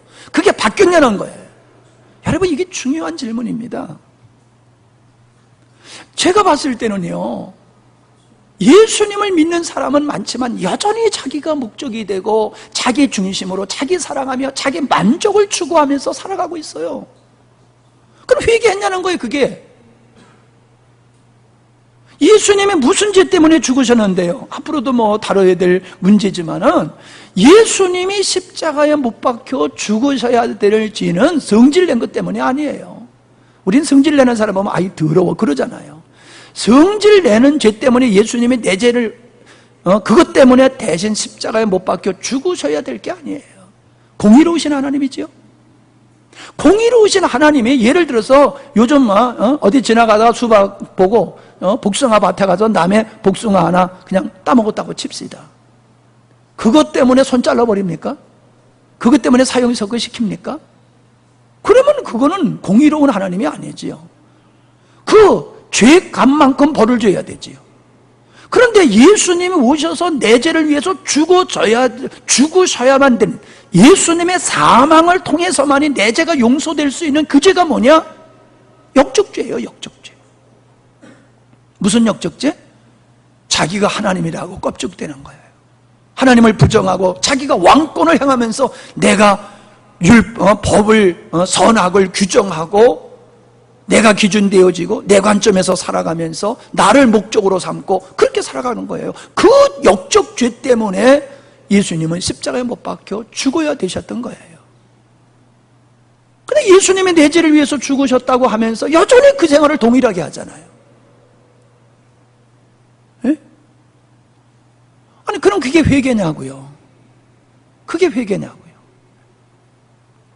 진정한 회개는요, 왕된 자리에서 내려와야 돼요. 그래서 사형리에도 나오잖아요. 왕대 의자 그림에서 내가 주인된 자리에서 내려오고 주님이 의자 위로 올라가고 그 사형리에 그런 그림도 있잖아요. 우리가 얼마나 착하게 사느냐, 그게 중요한 게 아니에요. 내가 주인으로 사느냐, 내가 종으로 사느냐, 피조물로 사느냐, 이게 더 중요한 거예요. 아무리 착하게 살아도 선하게 살아고 모든 사람이 칭찬할 만한 삶을 살아도 그 사람이 하나님의 주권을 부정하고 자기가 왕된 삶, 그리고 나의 가치관, 나의 세계관이 하나님, 창조주이신 하나님을 기초로 하지 아니하고 내가 기준이 되어서 내가 법을 규정하는, 선악을 규정하는 내가 기준이 되어서 그렇게 살아가는 건 다 아니다라고 하는 거예요. 사람들이 왜 불순종을 합니까? 불순종하는 그 의도는 바로 자기의 생각을 중심으로 살아가기 때문에 그런 거지요. 예. 우리는 34페이지 보면은 인간은 하나님의 영광을 위해서 지음을 받았다라고 하는 것이지요. 그래서 우리는 그냥 하나님의 목적된 삶을 살아야지 되는 거예요. 그 목적에서 벗어난 것이 다 죄다. 하나님을 영화롭게 하는 것이 우리의 삶인데 하나님을 영화롭게 하지 아니하면서 자기를 영화롭게 하면서 살고 있잖아요. 그죠? 하나님을 영화롭게 하는 삶이 아니라 나를 영화롭게 하는 삶을 살잖아요. 왜 능력 받으려고 그래요? 왜 능력자가 되려고 그러냐고요? 나를 영화롭게 하기 위해서. 내가 왜 출세하고 싶어요? 내가 왜 잘 되고 싶어요? 왜 내가 다른 사람한테 선망의 대상이 되고 싶어요? 나를 영화롭게 하는 거예요. 나에게 많은 지식이 필요하고 어떤 것이 필요한 게 뭐예요? 나를 멋지게 가꾸기 위해서. 사람들이 나를 흠모할 만한 사람으로 그렇게 나를 포장하는 거예요. 나를 자꾸 포장하는 거예요. 그래서 사람들은 지식을 추구하고 선행을 하고 자격증을 갖고 업적을 남기고. 그 이유가 뭐예요? 자꾸 높아지려고 하는 이유가 어디예요? 많이 가지려고 하는 이유가 어디 있어요? 자기를 영화롭게 하는 거예요. 자기를 영화롭게. 세례 요한이 뭐랬습니까? 그는 행하였고 나는 쇠하여야 하리라. 오직 주님이에요. 우리는 없어야 돼요. 주님이 전부가 되어야 돼요. 근데 우리는 주님을 통해서 내가 드러나기를 원하잖아요. 주님을 통해서 내가 드러나기를 원하잖아요. 영광받기를 원하잖아요. 그게 왕된 삶이라니까요. 예? 나는 하나님 앞에서 절대적으로 나는 왕된 사람이 아닙니다. 아니에요. 자기가 높아지려고 하면은 그게 지금 하나님 된 삶을 살고 있는 거다라고 하는 거지요. 이런 타락의 배후에는 사단의 역사가 있었음을 우리는 알고 있지요. 근데 그 사단의 역사를 이렇게 우리가 생각해 보면 됩니다. 사단은요, 죄를 죄가 아니다라고 우겨댑니다. 선악과를 따먹으면은 정령 죽으리라고 그랬잖아요. 근데 아니라는 거예요. 안 죽어. 그 말을 달리 표현하면은 죄를 사단은 야 그거 죄 아니야. 괜찮아. 그건 죄 아니야. 세상적인 개념으로 바라보면은요, 죄가 아니지요. 죄가 아니지요. 그러나 성경적인 하나님의 관점에서 보면은 미워하기만 해도 우리는 살인죄를 진 거잖아요. 야 어떻게 사람을 미워하고 안 사냐? 안 미워하지 않고 어떻게 사냐? 그렇게 얘기를 하지요. 사람을 미워하는 게 죄가 아니라고 그래요. 그거는 뭐 아무것도 아니지요. 이제 뭐 우리가 오늘날 살아가면서 사람들이 뭐 예를 들어서 요즘 한상 이슈가 되는 동성애, 과거에는 망측하라 그랬는데 요즘은 망측하다는 생각을 안 해요. 인정을 해요. 저들 좋아서 하는 거니까 뭐 그냥 하게 내버려둬. 그래요. 문제는 뭐예요? 죄로 정의를 안 한다는 거예요. 갈수록 성경에서 말하는 게 이게 죄야 그러는데 마귀는 아니야, 그게 죄가 아니야. 근데 모든 사람들이 사단이 말하는 죄가 아니다라고 하는 것을 그걸 받아들이는 거예요.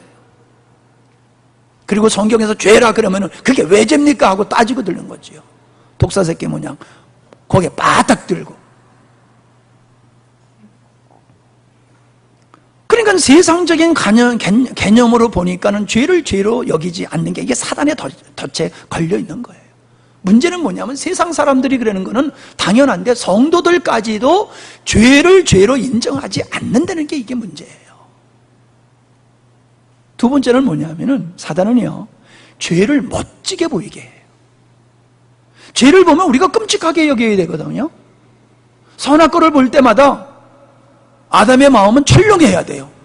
아이고 저기 가까이 하면 안 돼. 좀 뭔가 그 선악과를 보면서 하나님의 경고하신 말씀을 생각하면서 그 경계를 해야 되는데 사단의 덫에 걸린 아담은 그 선악과를 보니까 너무 멋있는 거예요.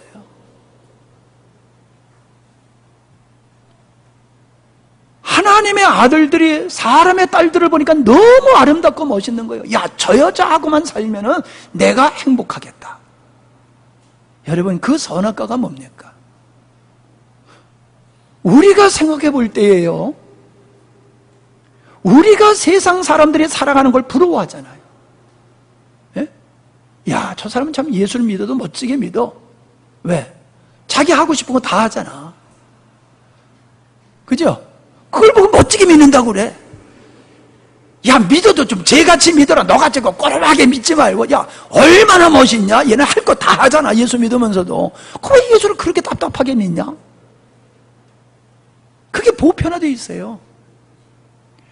죄를 죄되게 여기지를 않는다는 거예요. 악을 악으로 여기지를 않는다는 거예요. 그게 회개할 필요가 없는 거예요. 자기 마음대로 사는 거 얼마나 사람들이 원합니까? 제가 지난주에 설교가 그거든요. 강도를 그렇게 부러워해. 어떤 강도? 예수님 십자가에 못 박혀 죽으실 때에 양편에 강도가 죽었잖아요. 근데 그 한 강도가 죽기 전에 짠 예수님 믿고 구원받아서, 이야 멋있다. 야 멋있다. 나도 좀 예수를 믿어도 저렇게 믿었으면 좋겠어. 천국은 가야 되겠는데 하고 싶은 게 너무 많아. 아주 내 맘대로 살고 싶어. 내 맘대로 막 살다가 죽기 전에 짠 하고 예수 믿었으면 좋겠어. 제가 그걸 지적했어요. 이름 있는 교회에 구역 예배 모여서 그 얘기를 하니까 사람들이 다 옳다고 박수 치더라는 거야. 나도 좀 진짜 그 강도같이 살다가 좀 천국 가고 싶다고. 제가 그 얘기를 들으면서 참 마음에 깝깝한 게 뭐냐면은, 그런 생각을 가지고 있는 그분도 깝깝하지만은 그 중에서 한 사람이라도, 아니요, 우리가 주님과 더불어 살아가는 게 얼마나 멋지고 얼마나 즐겁고 주님을 위해서 핍박받는 게 얼마나 영광스러운 건데요.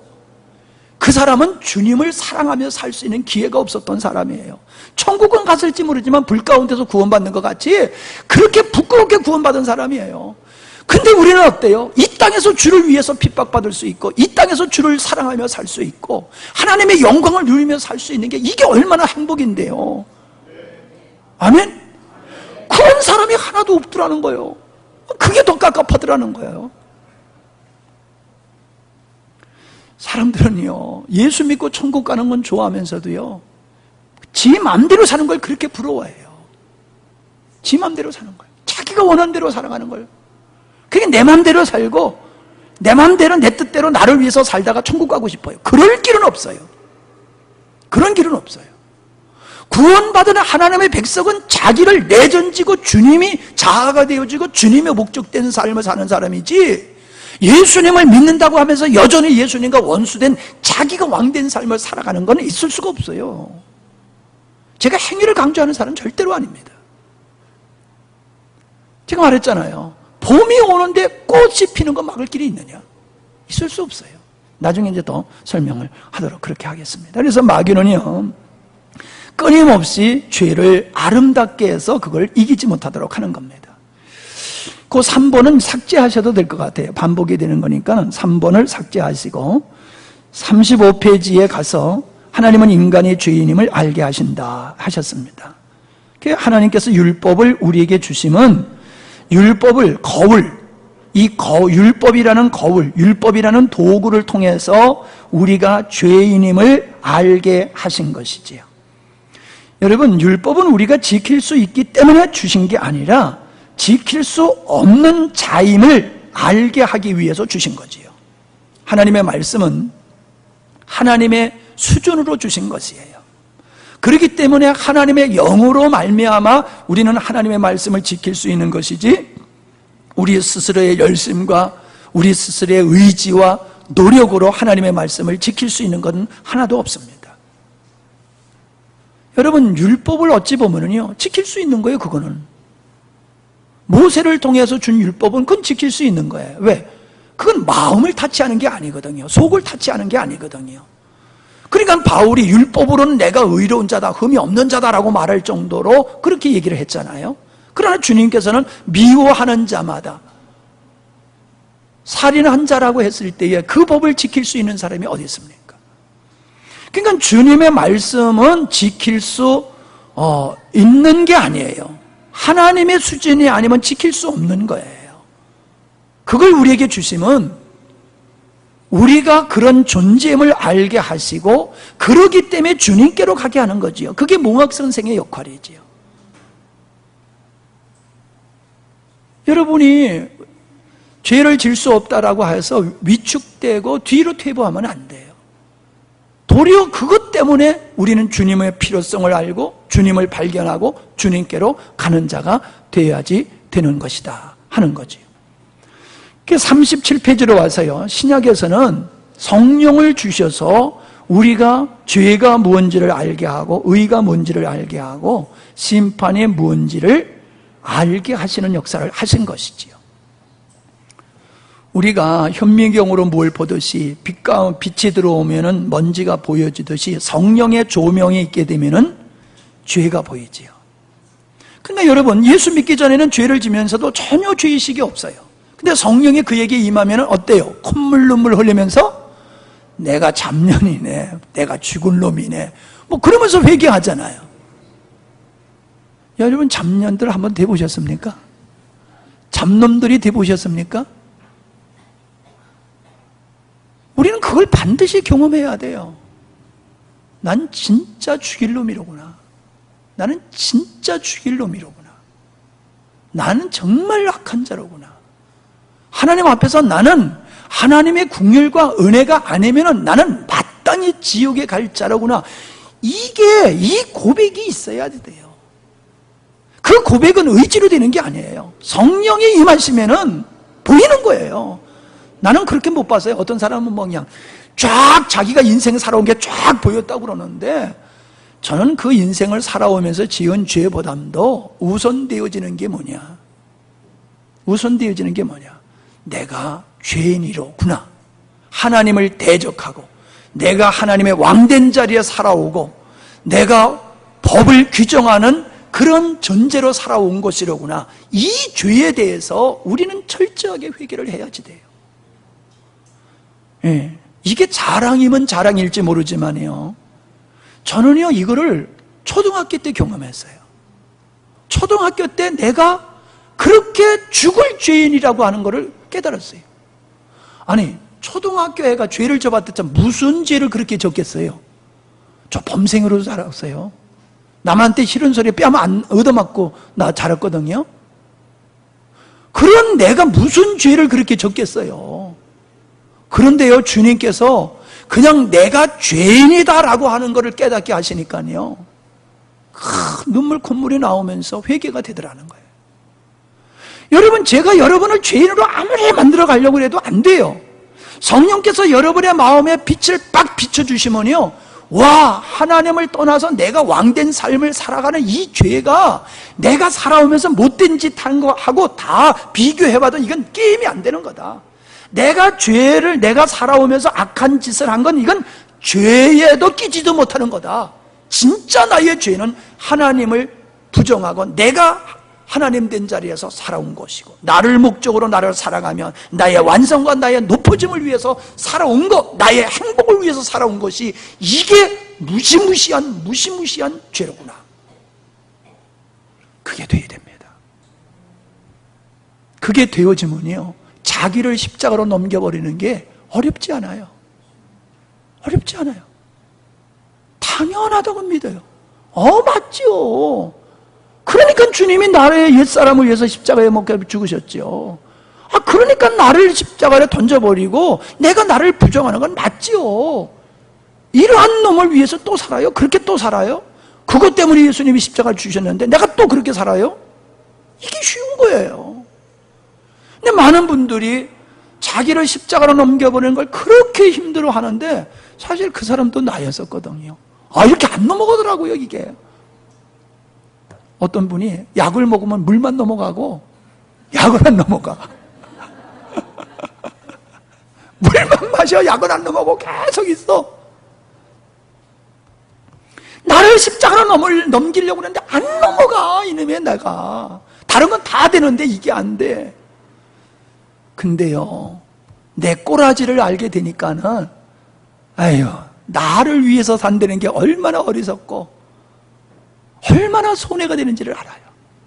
나를 위하면 위할수록 내가 더 불행해지고 내가 하나님과 더 원수된 자리로 가고 하나님이 주신 축복으로부터 멀어지고, 그걸 알게 돼요.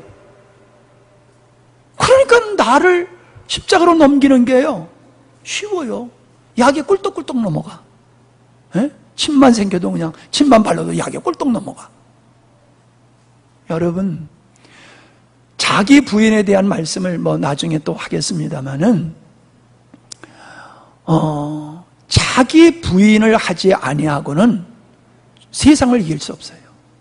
자기 부인을 통과하지 아니하고는요, 육체의 정욕을 이길 수가 없어요. 자기 부인을 하지 아니하고는 죄를 이길 수가 없어요.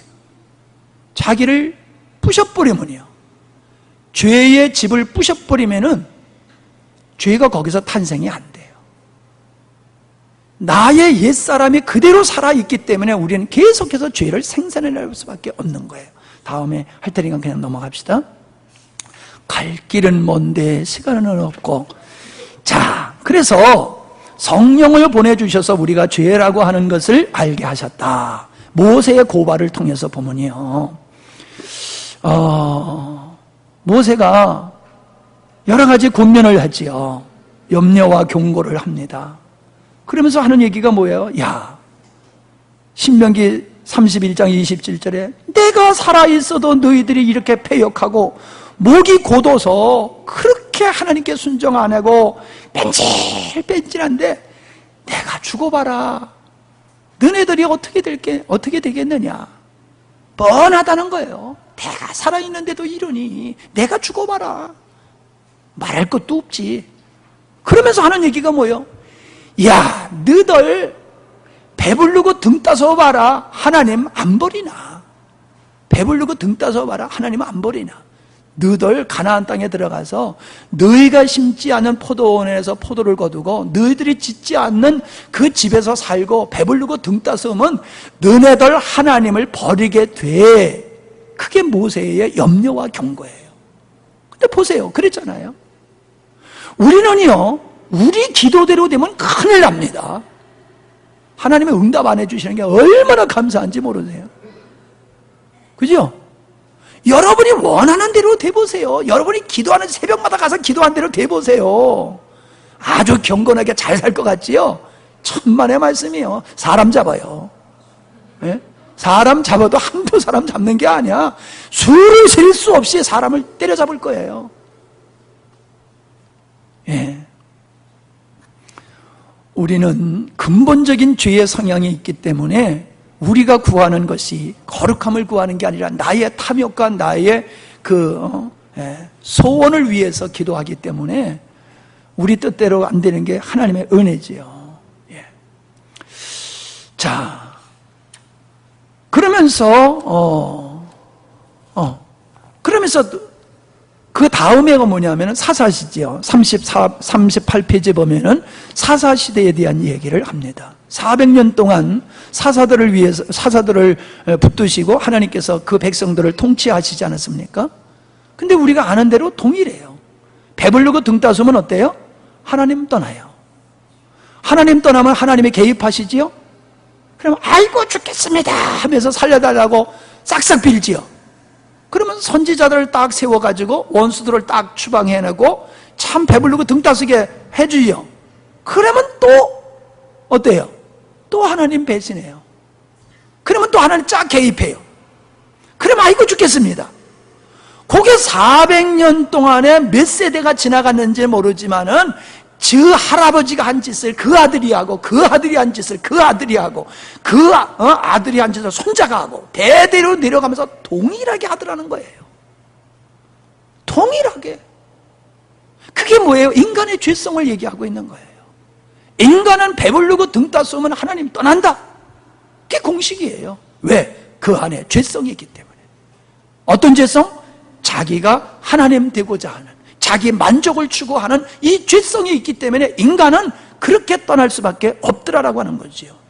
그게 더 발전돼서 이스라엘의 역사의 마지막을 보면 어떻습니까? 북쪽 이스라엘은 아수르에게 망하지요. 남쪽 유다는 바빌론에 망하지요. 망하기 전에 하나님은 선지자들을 통해서 회개하라고 외쳤지만 그들은 회개하지 않았어요. 계속해서 자기들은 의로운 줄 알았어요. 우리는 선민이요, 율법이 있고 우리는 그 말씀대로 우리가 살고 있지 않습니까? 제사를 철저하게 지내고 절기를 지내고 귀한 것을 하나님 앞에 드리고 있지 않습니까? 라고 했어요. 그러나 하나님께서 그들에게 지적하시는 건 뭐냐면 너희들이 성애와 더불어 악을 행하고 있다. 하나님을 섬기면서 너희들이 바알을 섬기고 있지 않느냐. 하나님을 섬기는 건 율법으로 섬기는 거고 바알을 섬기는 것은 자기를 축복해 주실 신이 필요한 거예요. 그래서 바알을 섬기는 거예요. 그게 인간이에요. 이스라엘의 역사가 인간이 죄인이라고 하는 것, 왜 인간들이 하나님을 그렇게 떠나느냐 하는 것을 보여주고 있는 거지요. 자, 그 다음에 여기서 쭉 제가 설명하고 있는 예를 드는 것은 하나님을 만난 사람들의 고백이에요. 그들은 하나님을 만나자마자 자기가 죄인임을 알게 됐지요. 다윗은 자기가 모태로부터 나면서부터 죄인임을 알게 됐지요. 이사야가 하나님을 뵙게 되었을 때에 화로다 나는 망하게 되었도다 고백을 하게 되지 않습니까? 예. 바울이 어떻습니까? 하나님을 만나기 전에는 자기가 율법으로는 흠이 없는 자라고 얘기를 했어요. 그러다가 그가 주님을 만난 후로부터는 어떤 고백으로 바뀌어지냐면 만삭되지 못한 상태에서 들떨어지게 난 자다. 성도 중에서 나는 가장 적은 자이고 사도라 칭함을 받기도 감당할 수 없다. 나는 죄인 중에 괴수다. 오라 나는 곤고한 자로다. 나는 죽은 시체다. 그게 주님을 만난 자의 고백이에요. 베드로가 주님을 만나자마자 주여 나는 죄인으로서이다. 나를 떠나소서. 이게 성령이 임하시면은 우리가 죄인임을 알게 되어진다는 것이지요. 베드로의 고백, 세리의 고백, 창녀의 고백, 삭개오의 고백, 강도의 고백 다 동일하다라고 하는 겁니다. 예수님의 세례를 받으셨어요? 세례 요한에? 왜요? 당신이 죄인이 되셔야 되니까. 예수님은 의인으로서 죽으신 것이 아니에요. 죄인이 되셔서 죽으셨어요. 우리 죄를 짊어지시고 죄인이 되셔서 죽으신 거예요. 그래서 예수님은 완벽한 속죄 제물이 되기 위해서 세례 요한의 세례를 받으신 거예요. 죄인과 하나 되시는 거지요. 예. 주님께서는 나는 의인으로 보는 것이 아니라 나는 죄인으로 보러 오셨다 그러셨어요. 그러니까 내가 죄인임을 철저하게, 내가 어떤 죄인이냐, 내가 왜 죄인이냐라고 하는 걸 내가 철저하게 깨달을 때에 주님을 찾아가게 되는 것이다. 근데 요즘은 내가 죄인이기 때문에 주님을 찾아가는 게 아니라 다른 데 목적이 있잖아요. 큰 교회는 잘 가는데 작은 교회는 잘 안 와요? 왜요? 큰 교회 가지 장사도 좀 되는 거야. 그죠? 큰 교회 가야지 밥 먹으러 오는 사람도 좀 있잖아요. 큰 교회 가야지 애들 좀 학원에 보내주는 것도 있잖아요. 큰 교회 있어야 가야지 좀 힘 있는 사람 좀 새겨가지고 그 사람 덕도 볼 수 있잖아요. 주님 보고 복음 보고 어떤 교회 가는 게 아니에요. 예, 절대적인 얘기는 아니지만은 오늘날 많은 사람들이 숨어서 예수 믿고 싶어. 신방 오는 거 싫어한다고 그러더라고요. 허락받고 가야 돼, 신방. 결제 받고. 함부로 가면은 입이 만발이 나온다고 그래요. 예의가 없는 거라고 그래요. 왜 그래요? 숨어서 예수 믿고 싶은 거예요. 복음 보고 가는 게 아니에요. 주님 보고 가는 게 아니에요. 내가 이 교회에 출석해서 얼마나 이익을 얻을까, 그걸 보고 교회를 선택하는 거예요. 아니면 말고. 제가 봤을 땐 그래요. 네. 제가 잘못 봤는지는 모르지만.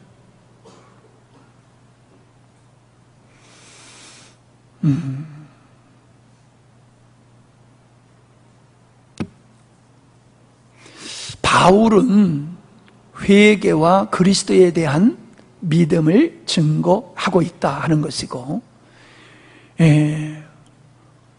죄의 정의는 세상적인 인식과 성서적 인식이 다르다라고 하는 말씀 계속 드렸습니다.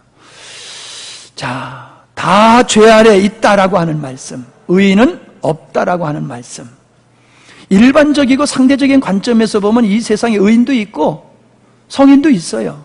그러나 하나님의 관점에서 보면은 모든 인간은 죄인이다.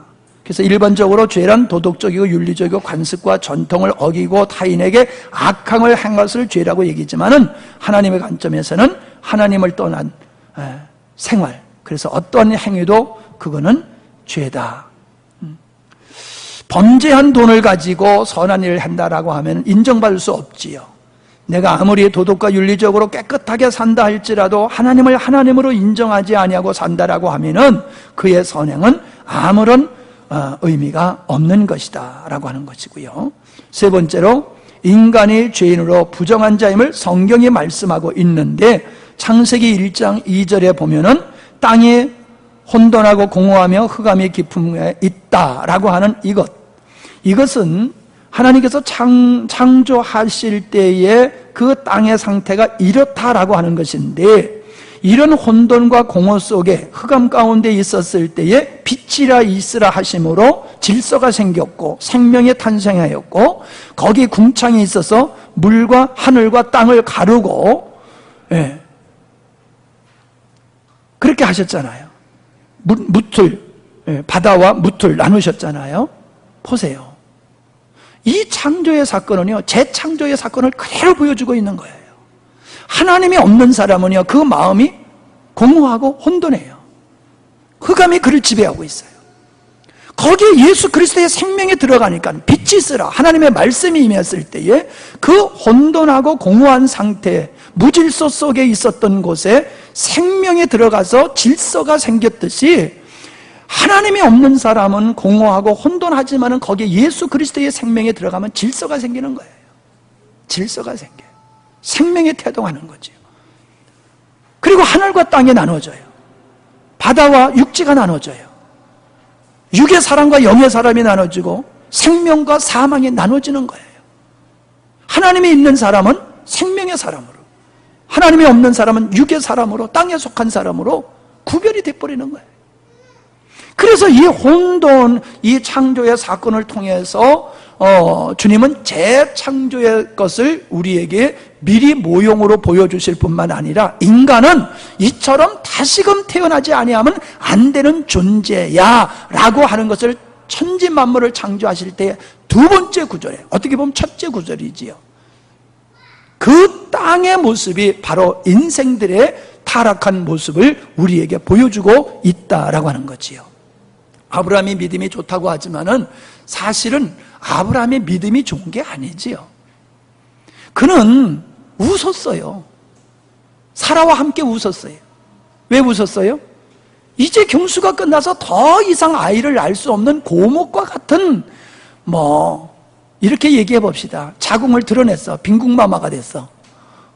빈궁마마가 됐는데 너 애를 낳을 거야. 그러면은 안 웃을 사람 어디 있겠어요? 다 웃죠. 미친 소리 그러겠지요. 도저히 인간으로서는 아이를 낳을 수 없는 마른 그 태에서 아이를 낳는다고 그랬을 때 아브라함은 안 믿었어요. 그게 아브라함이에요. 근데 하나님은 그 아브라함의 믿음 없음을 믿음 있는 자로 계속 끌고 가시잖아요. 계속 끌고 가시잖아요. 그래서 아브라함의 믿음은 아브라함의 믿음이 아니에요. 하나님이 주신 믿음이지. 하나님이 주신 믿음이 아브라함의 믿음이지, 아브라함이 스스로 만들어낸 믿음이 아니에요. 그러니까 아브라함이 자기 믿음을 자랑하고 아브라함이 뽐낼 게 없어요.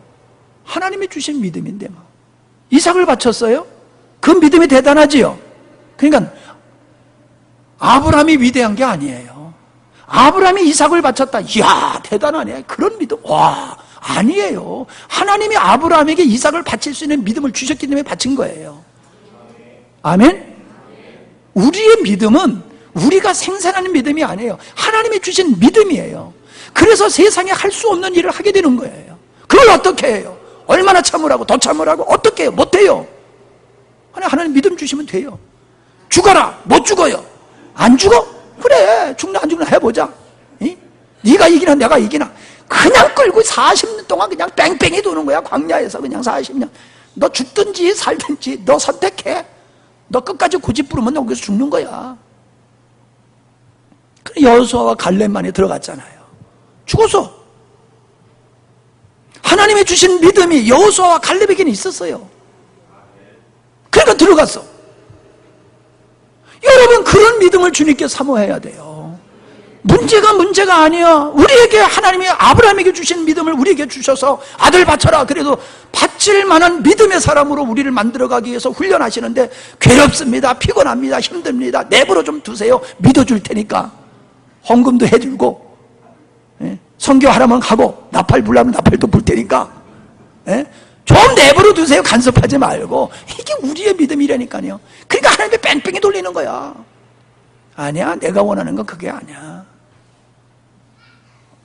그래서 성경에 보면은 문둥병이 나오는데, 이 문둥병은 죄인의 상징이잖아요. 그래서 문둥병자는요, 항상 어디를 가든지 자기가 부정한 사람이라고 고백을 해야 돼요. 가만히 지나가던 돌에 맞아 죽어요. 내가 부정한 사람이요, 내가 부정한 사람이요, 그리고 다녀야 돼요. 여러분, 그런 사람이 살아는 거예요. 가만히 있으면 죽어. 그 사람 돌 맞아 죽어. 주여, 내가 죄인입니다. 주여, 내가 죄인입니다. 사람들한테 손전하고 댕겨야 돼. 내가 죄인입니다. 그러면 하나님이 살려주셔. 근데 의인은 척 하면서 다니면 돌에 맞아 죽는 거예요. 그래서 성경에 보면은 예수님이 신의 산, 성경의 신의 산에서 산산수훈을 하시고 내려오실 때에 예수님이 처음 만나는 사람이 누구냐 하면은 바로 중풍병자를 만나는 거예요. 그 사람이 주여 원하시면 저를 고쳐주시옵소서. 그 원하시면 저를 고쳐주시옵소서. 그게 뭐예요? 주여, 내가 죄인입니다. 당신의 궁휼하심 속에서만이 내가 구원받을 수 있습니다. 원하시면 저를 고쳐주십시오. 나를 용서해 주십시오. 나에게 궁을 베풀어 주십시오. 강도가 그랬잖아. 당당히 날 구원해 주세요. 그러지 않았잖아요. 나를 좀 기억해 주세요. 당신의 나이를 이럴 때 나를 좀 기억해 주세요. 죄인이 어떻게 큰 소리 빵빵 칩니까? 문둥병자는 그렇게 주님만이 나를 치료해 주실 수 있는 분임을 고백하듯이 우리는 주님의 말씀 앞에서 와, 내가 죄인이네. 그래서 주님 앞에 원하시면은 이 죄인을 용서해 주십시오. 그렇게 고백을 해야 되는 거예요. 아유, 시간이 큰일 났네.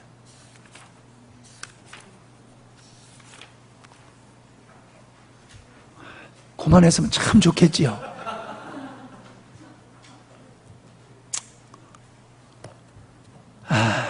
30분에 마치려고 제가 마음을 먹었는데 제가 하려고 하는 것까지는 지금 못 나가고 있거든요. 근데 뭐 열받는 데다 자꾸 집어넣으면 들어가지도 않더라고 또. 이제 살다 보니까 제가 철이 들어요.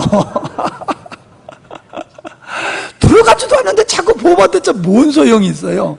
그래서 저는 지금 계속 붙고 싶은데 그만둘게요. 이제 그만 붙고 이따 오후 시간에 또 이어서 하도록 합니다. 여태까지는 오후 시간을 제가 이렇게